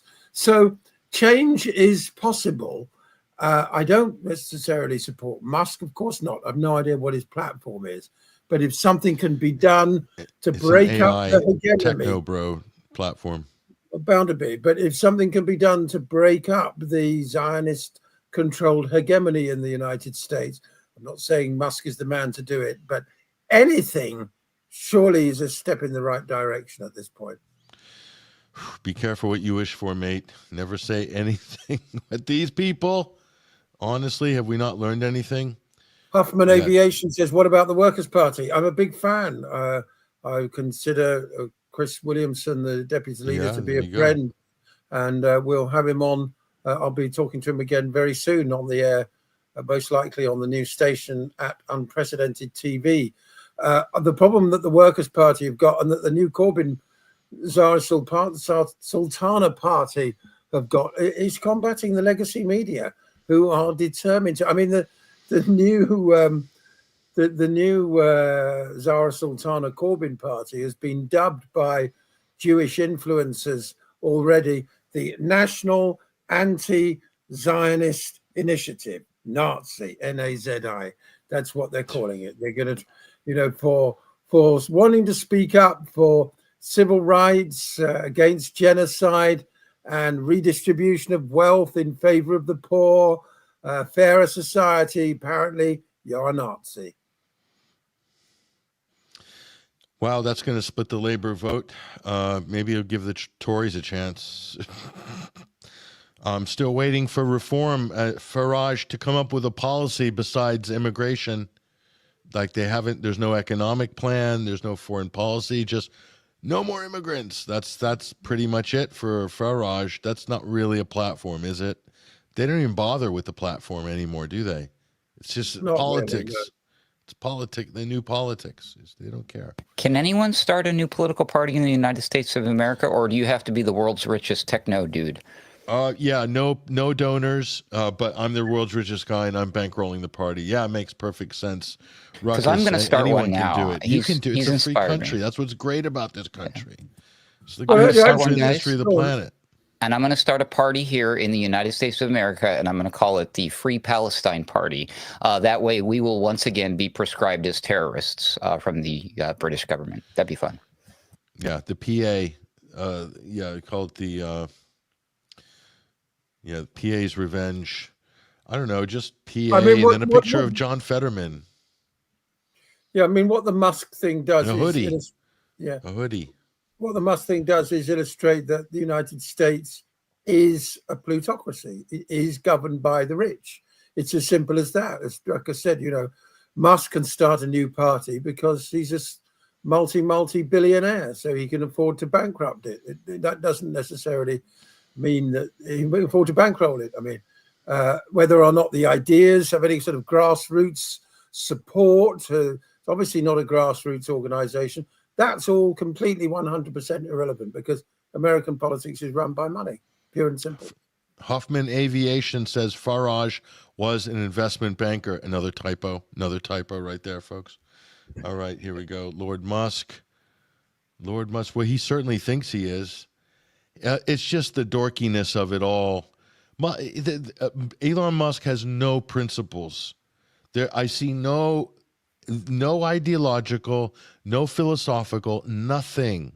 He literally just shows up, throws his money in, and then, he likes just sit there and suck up the adulation, make stupid jokes, putting out stupid memes, and platforming all the biggest wankers like Tommy Robinson you could possibly imagine. That's what Musk does. His politics are a disaster. So we have a kakistocracy. Then we have a kakistocracy running roughshod over a plutocratic system. Then, so a kakistocracy is a government by the least qualified or most unprincipled citizens. In other words, governments run by the worst people. This didn't age well, did it, guys? I think it's aging fantastically. Think so? Wow. There he is at the AFD rally. It is the most important election in the history of the planet. You remember that? Is this where he got the gold chainsaw? No, that was at CPAC. That was a couple months after that. But of course, he'll never ever be able to. He will never live it down. No. He'll never live it down as much as he tries. Not once, but double Roman. He did a double Roman. Roman squared. So this guy is a disaster. Anyway, when are we going to be done with him? Who knows? He'll still be lingering. I think he loved the limelight that Trump gave him. He really did. And Trump used him as well. And Trump kind of looked stupid in the process too. Here's Elon and little X. Elon, how'd you get that black guy? Well, it turns out my 3-year-old can swing pretty hard and got a black eye. No, you got beat up by the Treasury Secretary who's gay. You got beat up by a gay man, Elon, in a suit. That's not a good look for the alpha male. Arch conservative this week, Elon Musk. Next week he will be a technocrat. He'll be a Democrat. Who knows? Yeah, I mean, how are you going to fund the Mars trip? Memcoin? What do you think? What are we going to do with the better question? What are we going to do without the Mars trip? What would we do if someone wasn't going to Mars? I mean, wow. He said it needs to happen now before it's too late. Is there something about to happen that we need to know about? Yeah, a lot of those cryptic ominous comments. Like, what is that all about? And the behaviors from a lot of the plutocrats and kakistocrats out there. I mean, look at 2020 and 2021, for example. The behavior of elected people and famous people has gone off the rails. It's such that they don't. It feels as though there's a weird zeitgeistial change among that upper echelon of people, if you can grit your teeth and accept that as a descriptor for them, that they don't have to worry about being reelected past a certain amount of time, or that they don't have to worry about their wealth after a certain amount of time, or that they don't have to worry about their legacy. There just seems to be this like tossing away of those sort of things, and that's maybe I'm over analyzing it, but it seems to me that might be. No, I think you're right. A lot of the sort of mores, what we consider to be even previously pretty low standards in public life, of whether it's accuracy in reporting, or journalism has gone through the floorboards. Corporate media are just government stenographers these days. And totally unprincipled as well. The gloves are off. The gloves and the masks are off, aren't they? The real horror of the people who govern us has been revealed in the last couple of years, and people are no longer, it seems, afraid to say so. But this has, as a result, has led us to the cusp of this global awakening, which is the most optimistic thing there is out there. Go on, Patrick. I'd like Elon to go to Mars, says Daz. He can take some others with him. Okay, on that note, quick fire round, and we will wrap it up. But I want to hear from our audience on this. If we have to send anyone to Mars, who is going to Mars? Give me your answers right now in the comments, and we will display and feature the best answers. And just keep it simple. One person. Which one person would you put? Would you reserve a seat on the Mars mission? Bezos, Musk providing the rockets, it doesn't matter. There's seats available, limited seats. Let's send 100. Who would you send? Go ahead, give us the names, folks. Let it rip. Let's go. Well, they're coming fast. Trump, Ben Shapiro. Wow. Okay, that's going to be a popular one. Good one, yeah. You guys couldn't have guessed the next one, I'm sure. You wouldn't have expected that right there. Certainly not. Rabbi Shmuley, you got it. How about this? Lauren Sanchez. Who is she? Do you guys know who she is? Oh, that's Bezos' new wife. Yeah, she already did a little test run, didn't she?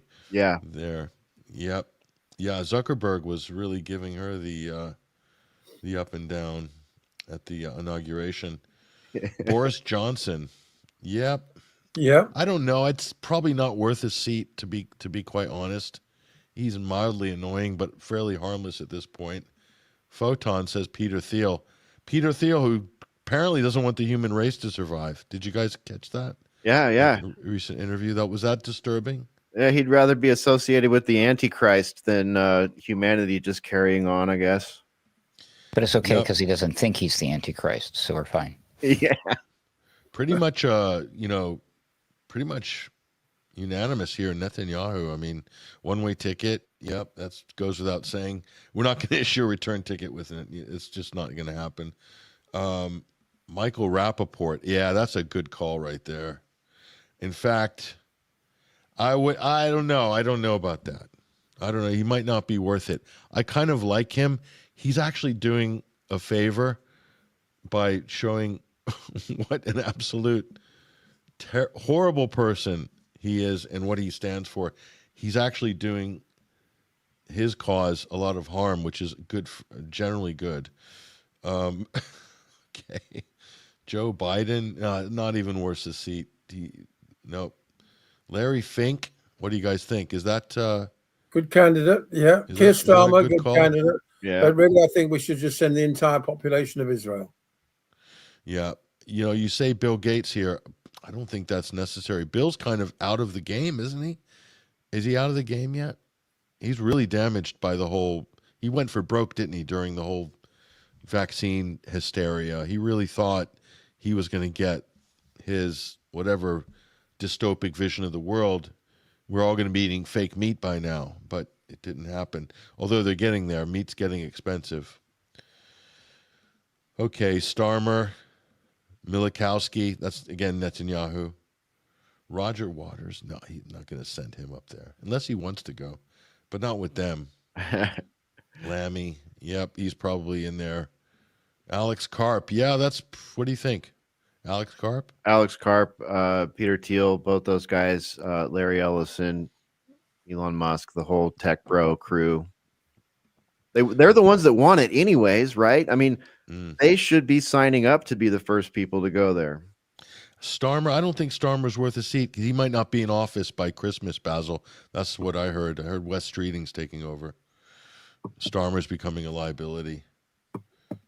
Mariana Spring, she can report on it. I wouldn't put her on the rocket. I quite like having her around because she makes the BBC look really bad.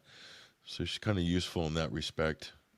Again, Soros, how, you know, he's kind of done. Now this, Rupert Fellows has come through in the clutch. Right there, guys. Yep. Right there. Mark Levine. The world would be a better place if he was on Mars. What do you think? His mouth could fuel the mission on its own. Yeah. The amount of hot air that guy generates. Are we trying to start a war with the Martians or something? Because that would be cool. They could do it. I mean, very good. I don't know if I said this on the show, but I mean, if Elon went, and just imagine he gets to Mars and the Martians show up and they're all black. That would really be a shock for Elon, wouldn't it? Alan Dershowitz. Is it worth a seat?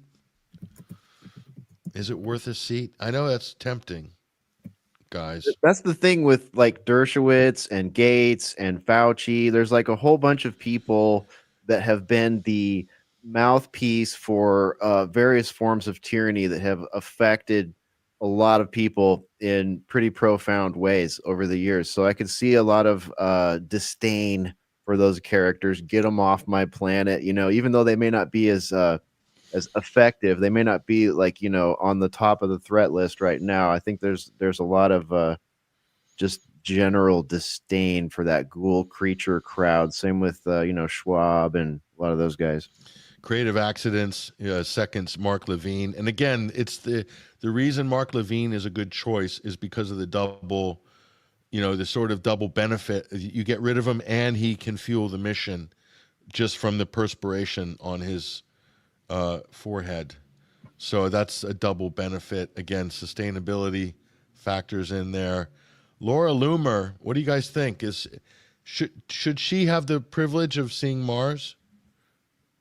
You know, I would go with Nikki Haley over Laura Loomer. You know, Nikki Haley, of course, she wanted to ban TikTok because it was getting the message out about what was going on in Gaza, and she went out and she signed some bombs to drop there. Said she kneeled down in front of a bomb and wrote "America, Heart, Israel." You know, something like that. Go get them, something like that. And then dropped a bomb, and you know, who knows what it landed. I think she should be able to emigrate to a kibbutz in Israel. I think that would be better for Nikki, rather than take up a valuable seat on this glorious rocket ship that we're assembling here. I think this is pretty much a slam dunk. What do you guys think right here? Rupert Fellows again. Piers Morgan, you need media there to cover it, right? Yeah, good call. It is going to be a one-way mission, folks. Just telling you. Elon can't even run this app on X. Do you think he's going to be able to do this mission properly? I don't think so. So I think it's a one-way mission. So again, Tony Blair. Tony Blair's just kind of, I don't know. He does damage, but he's slightly on the decline, I would say, in terms of his powers of influence. So some ghoulish, yes, the long hair is weird, but somewhat, yeah, here we go. Either Zelensky or Macron. Okay, fine. John McGuire wants to throw up a choice here. Right, guys, Hobson's choice. Zelensky or Macron? We'll go around and take a vote. Hesher. I'm gonna go with Macron. Just I'm feeling the Macron vibes right now. I'm with you on that. I don't mean to sway anybody's vote, but I'm with Hesher. I think Macron, definitely. Ruckus, Zelensky or Macron? Zelensky, but only if he's playing a different character, like he thinks he's Matt Damon or something. That'd be fun. Interesting twist. Ruckus using the acting angle there with Zelensky being a qualified actor. Of course, he can do that. Basil, Zelensky or Macron? Oh, Zelensky by country mile. I mean, Macron is reported to be putting pressure on the British government to recognise the state of Palestine. Now, I mean, although that'd be a largely sort of symbolic move, it won't wind up the Israelis. So anybody who wants to wind up the Israelis isn't all bad in my book, whereas Zelensky is completely hopeless. So that's a 2-2 vote. That's a split vote, guys. That's we need a tiebreaker, or there's an option here, or let me think. We put Mark Levine on the tarmac just to basically. So you need someone at the last minute to wipe off the rocket engines to make sure that no ice is forming. It's a dangerous job, of course. We could put Levine on that job, and then we could have Zelensky and Macron on there. And they both like each other a lot, as you know. So they definitely keep each other company for that long mission. And they're both like 5'4". Macron's 5'6", Zelensky's 5'4". So there is space there for both of them, actually. Well, I don't know, because Macron's not allowed to go anywhere without that one guy. What's his name? Bridget, yeah. Brick. So this is going to be a unanimous slam dunk. I don't think anybody's going to vote against this one. Bono from U2. What do you think? That's a good one. He deserves to go. He's always been there at every historic major event. Bono has always been there, right? So he should be on this mission. King Charles, I don't think so. I think he's No, I don't think so. Oh, I got one. Go ahead. Katy Perry. How come no one said Katy Perry yet? Let's send her. She did the walkthrough with Dirty Sanchez on Bezos' rocket. That little fake little mission there. You rascal. Jamie Raskin. Oof, outsider there. That's a little bit of a dark horse. Okay, we'll take a couple more. There's a couple of seats left on this mission. What about King Jong-un? Because he's the rocket man. He should have, I don't know. I like Kim. I think Kim is a badass. What do you think? He kind of is. He's probably my favorite fake CIA dictator of all of them. So yeah, he can stay. I like it. He plays Xbox with Rodman, and I mean, how could that be bad? And he cries when his soldiers die, apparently, too. That's interesting. He's looking a lot better than Trump now in terms of a statesman. Whoa, there is 2 seats left. Let's just wrap this up. We've only got 2 vacant seats on this mission. It's a one-way ticket to Mars. Obviously, we think that certain people deserve to go because of their profile and I think elites deserve to see Mars, even if they're not coming back. What do you think, Lindsey Graham? Yes, get rid of him. I endorse this. Yep. Well, but he would probably want to bomb the red planet, and that's bad. He would. Yeah, imagine if the Iranians got there first and already colonized it. That'd be kind of a downer for Lindsay. Okay, one more. Oh, this is going to be so hard. There's some big names that have been put in here. So I'm going to have to do an executive move. I'm going to have to pick one. Wow, there's some big names. Big names. They're coming in now. The good ones are coming in, guys. I'll name you the ones I think that we're going to have to pass on. John Fetterman. I like John Fetterman where he is because he discredits his party and himself so wonderfully that he needs to stay and do that work. Ursula von der Leyen, that is tempting, but she's she's halfway out the door at the moment. Okay, so I'm going to do an executive pick here, guys. and this is it. This is it. Full mission. Last seat on the ship here. Last seat right there. Right there. Jordan B. Peterson. And it makes perfect sense because you need a psychoanalyst to be on that mission with all of those people that we're talking about. You need somebody there, you know, to remind them to make their damn bed in the morning and kind of keep things nice and daily wired, you know. Jordan B. Peterson. That's it. That's it. The mission is done, folks. That's it. We have our mission to Mars. I want to give an honorable mention to our friend Creative Accidents, who came up with a good one too. Victoria Newland with a tray of cookies. Oh yeah, definitely. For the Martians. Yeah. Yeah, that's death right there. Well, yeah, I mean, yeah, that's probably, it is tough. That's a lot of room to make for Newland, though. Have you seen her lately? Yeah. I don't know if the space, maybe the cookies, maybe, but not her, unfortunately. Matt Miller, tempting, but he hasn't raised his profile quite high enough yet. Of course, Shmuley's we already picked Shmuley, everybody, so you don't need to tell us that. Henry Kissinger, Kamala, not sure. Anyway, I like the Peterson, the Vindman twins. That's a good one. The Vindman twins, they should get their own rocket. They can ride on the outside. Yeah, I mean, it's just so many great picks. Yeah, you guys did a great job. Our comments did a great job on this. It's really top job. Kagan's coming in there as well. It's sliding into home plate. It's too late, folks. We have shut the door and turned the bolt.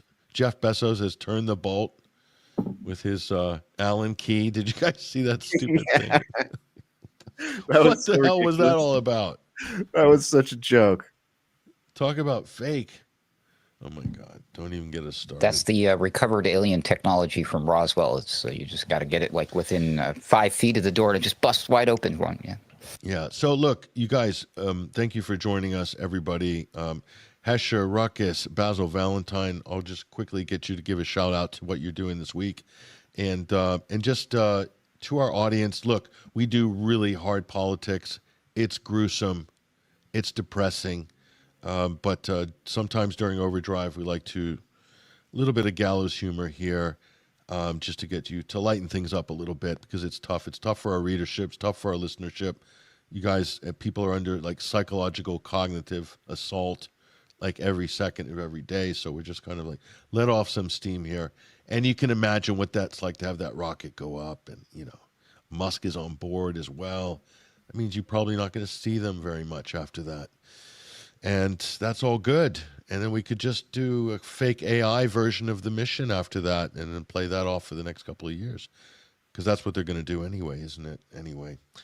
Like, so, right, Hesher, give us a shout out. What's happening this week? What are you up to? Well, we just closed out a Boiler Room on Thursday night. That's up on our Rumble and our YouTube and my X channel. So follow me on X at Hesher Media. Boiler Room on Rumble, Alternate Current Radio on YouTube, and visit the website alternatecurrentradio.com for all the latest show posts and everything. This show will be posted there, as well as 21stcenturywire.com shortly after the program. And yep, join us in the Boiler Room. That'll be Thursday nights. We are live, but those archives are up there on those video streaming platforms I mentioned. If you want audio versions, those are available at Spreaker and other good podcasting locations. That's what we got going on this week. Yeah, another Boiler Room graphic right there. The World on the Roller Coaster there. Ruckus has been hooking us up with some great graphics for the show. Also, Pat, congratulations. We're about a year out from your health scare last year, and we had to take some dynamic changes to the show while you were out. And I just want to let you know we love you, buddy. And we're so happy that you're here with us and manning the ship and working so hard. So really just a lot of appreciation for that. And I'm going to close with a quote from Chris Hedges. Big thanks to Creative Accidents for throwing this one my way. But when speaking about Gaza, he said recently on social media, the moral universe has now been turned upside down. Those of us who oppose genocide are accused of advocating it. Those who carry out genocide are said to have the right to self-defense. So think about that when you're doing your untwisting of the Orwellian backwards inverted world that you find yourself in right now, because there's something there. Thanks for having me, Patrick. Yeah, thanks for the shout there, Hesher. I appreciate it. Yeah, a lot to reflect over the last 12 months. Maybe we'll talk. I don't know. I may write about this at some point in the future. But yeah, thanks, Ruckus. Take us away. Yeah, of course, Hesher mentioned the website, so that's a good spot for you to go if you're looking for anything related to alternate current radio. That's where you'll find my daily Ruckus, the Roundabout Ruckus, where I go on weaponized news. I also just did something recent with Jamie Hanshaw, so shout out to Jamie Hanshaw. And of course, you'll find the Boiler Room, our friends, the Odd Man Out, Mystical American Patriots. There's some daily Ruckus for you. So yeah, go to alternateCurrentRadio.com. You'll find Midweek Wire there. If not, and you're looking for some Ruckus stuff, go to my X, it's AC_wordslinger. And I'll leave everybody with this great quote. When the people fear their governments, there is tyranny. When the government fears the people, there is liberty. Thanks for having me, Patrick. And happy belated 4th of July to my American friends. Yeah, thank you. Thank you. Thanks for the slides as well, Ruckus. Great. We'll put that up full screen. Thank you. And Basil, what are you doing these days? More. Yeah, I'm doing more Unprecedented TV, which is a new venture with former leader of the Liberal Democrats, Lembit Opik. You can watch me on his X account, Lembit Opik.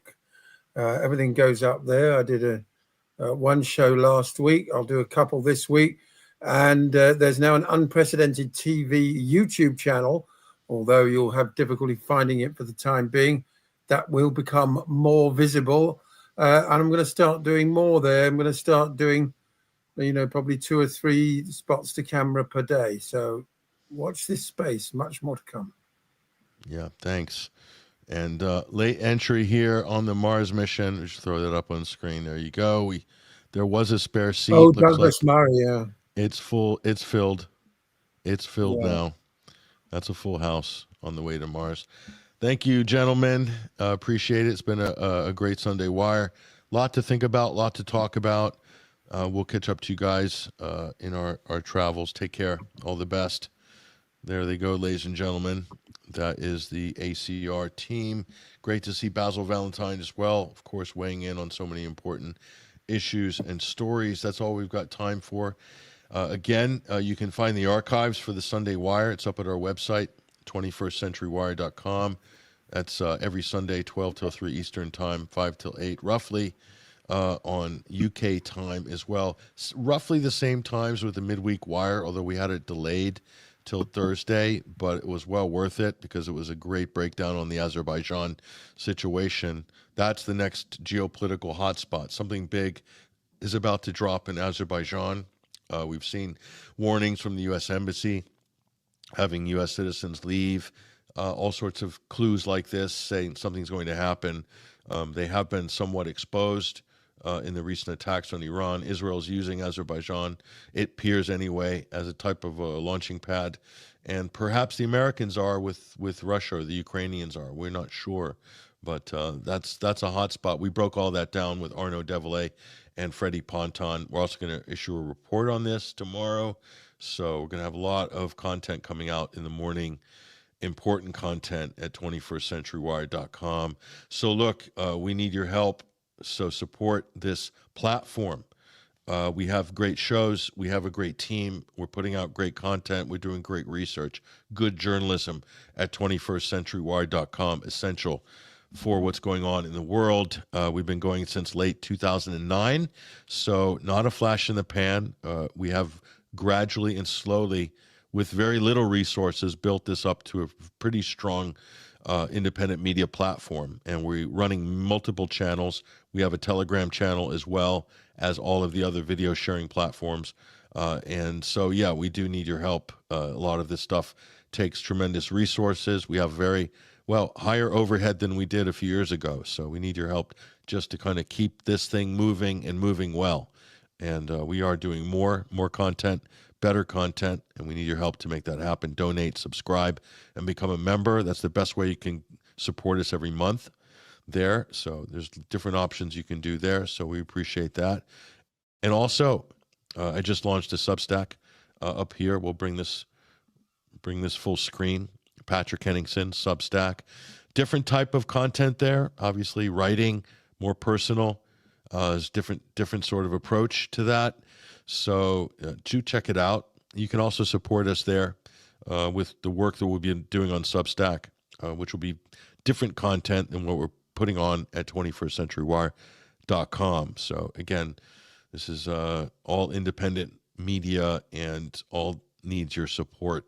So, and we appreciate anything that we can get, or follow it with a free subscription, and at least you can keep us in your inbox there whenever we do a new post or a new free post. Most of the content I'm doing on Substack will be free to everybody. So if you want to support us, that's optional. There will be some members content on there, but at the moment, a lot of it, the beginning, as we just launched, is going to be free. So we want to kind of get some great stuff out to people on a regular basis. So that's the main focus there. So yes, we appreciate anything you can do for us on all of these fronts. And yeah, we're going to wrap it up. So again, thank you very much. I'm your host, Patrick Henningsen. This has been the Sunday Wire, brought to you live and direct on the Alternate Current Radio Network, and also at 21stcenturywire.com, live on Rumble, live on YouTube. YouTube, we are so heavily throttled, so do us a big favor. We are so stuck in the worst algorithm prison on YouTube, and have been for a very long time, 10 years. But we need your help to physically break out of it as much as we can. Do like and subscribe our YouTube channel. You'll find the link. Just go to 21st Century Wire TV on YouTube. Like and subscribe. Watch a few of these videos. Put our YouTube links on X. Put them on Facebook. Share them. You guys love our content. I know you do. But we need your help to kind of break out of that jail that YouTube has put us in. And maybe when we are able to and can afford to, we'll take them to court for the throttling that they've been doing to us. And most of my other colleagues, too. There's a bunch of others that are in the same boat. Many of us were in the Twitter files, and we saw how they were sharing this list among the big tech companies of accounts and users that they wanted to keep from getting any traction. I was one of them. Of course, I saw it. So, and some of that was reported on at the time, as well as all the USAID blacklists. Again, all that gets fed back to the likes of Meta, Google, and YouTube. So unfortunately, that was one of the benefits of Musk buying Twitter. We are back on Twitter, back on X, after I was banned from that platform for a year and a half. But as far as the others go, it's tough going. So we need your help to like, share our content. That goes for Instagram as well. So if you're not following us on those platforms, TikTok, please do. 21 Wire Media on Instagram and also on TikTok as well. So we're on all those, putting out viral videos almost every day. And some of them are getting great response. We're also getting mass reported as well. So that kind of goes with the territory. When you're criticizing you know who, that's just the way it is. So look, that's all we got time for today. Again, appreciate you guys. Appreciate all the help, all the comments as well. Our listeners are so switched on. Appreciate you guys there. So we'll leave you with a track. This one's doing pretty well, and so is our old friend Joseph Arthur out on the road. He's touring in France and Italy at the moment, and one of the tracks that's doing really well is Rise, which we premiered on this show many months ago. And that's actually doing great. He's doing great on the road. Joseph is really firing on all cylinders. Great artist, conscious artist, an uplifting artist, and we'll be featuring more artists as well. Big shout out to Beady Man, and we played his track Viva Viva Palestina. Wow, powerful, powerful track. If you missed any of that, that's during the first break. After the 30-minute mark, you can look. We premiered that track today on the Sunday Wire. It's brand new, literally hot out of the studio. Beady Man, big respect, great effort, more to come, I hope. Great poet, great lyricist, conscious artist. We need more of them. Take care, you guys. We'll see you on the midweek. All the best.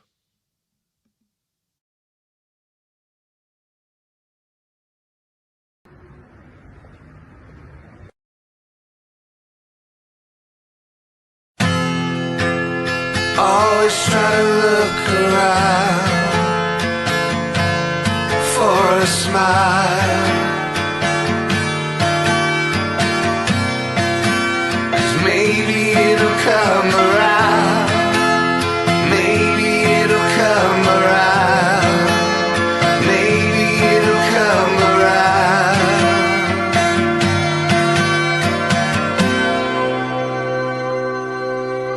We can see over, we can see past,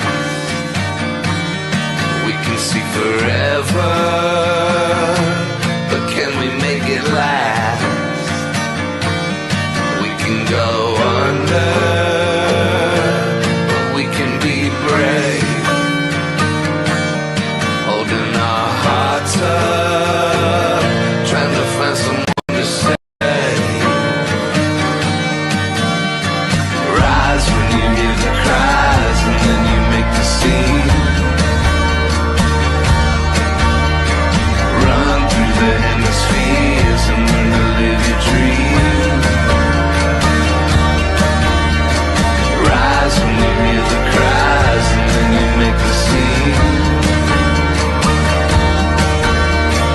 Run through the hemispheres and learn to live your dream. We can bear witness, we can be strong, past this isolation, and know we're left to belong. We can rejoice the fears that we had, as we're much more open to the ways we've been had, we've been had. Rise when you hear the cries, and then you make the scene. Run through the hemispheres and learn to live your dream. Rise when you hear the cries, and then you make the scene. Run through the hemispheres and learn to live your dream.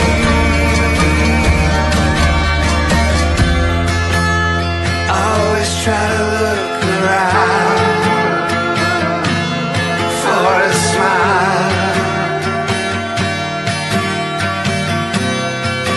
'cause maybe it'll come around, maybe it'll come around, maybe it'll come around, maybe it'll come around, maybe it'll come around, maybe it'll come around.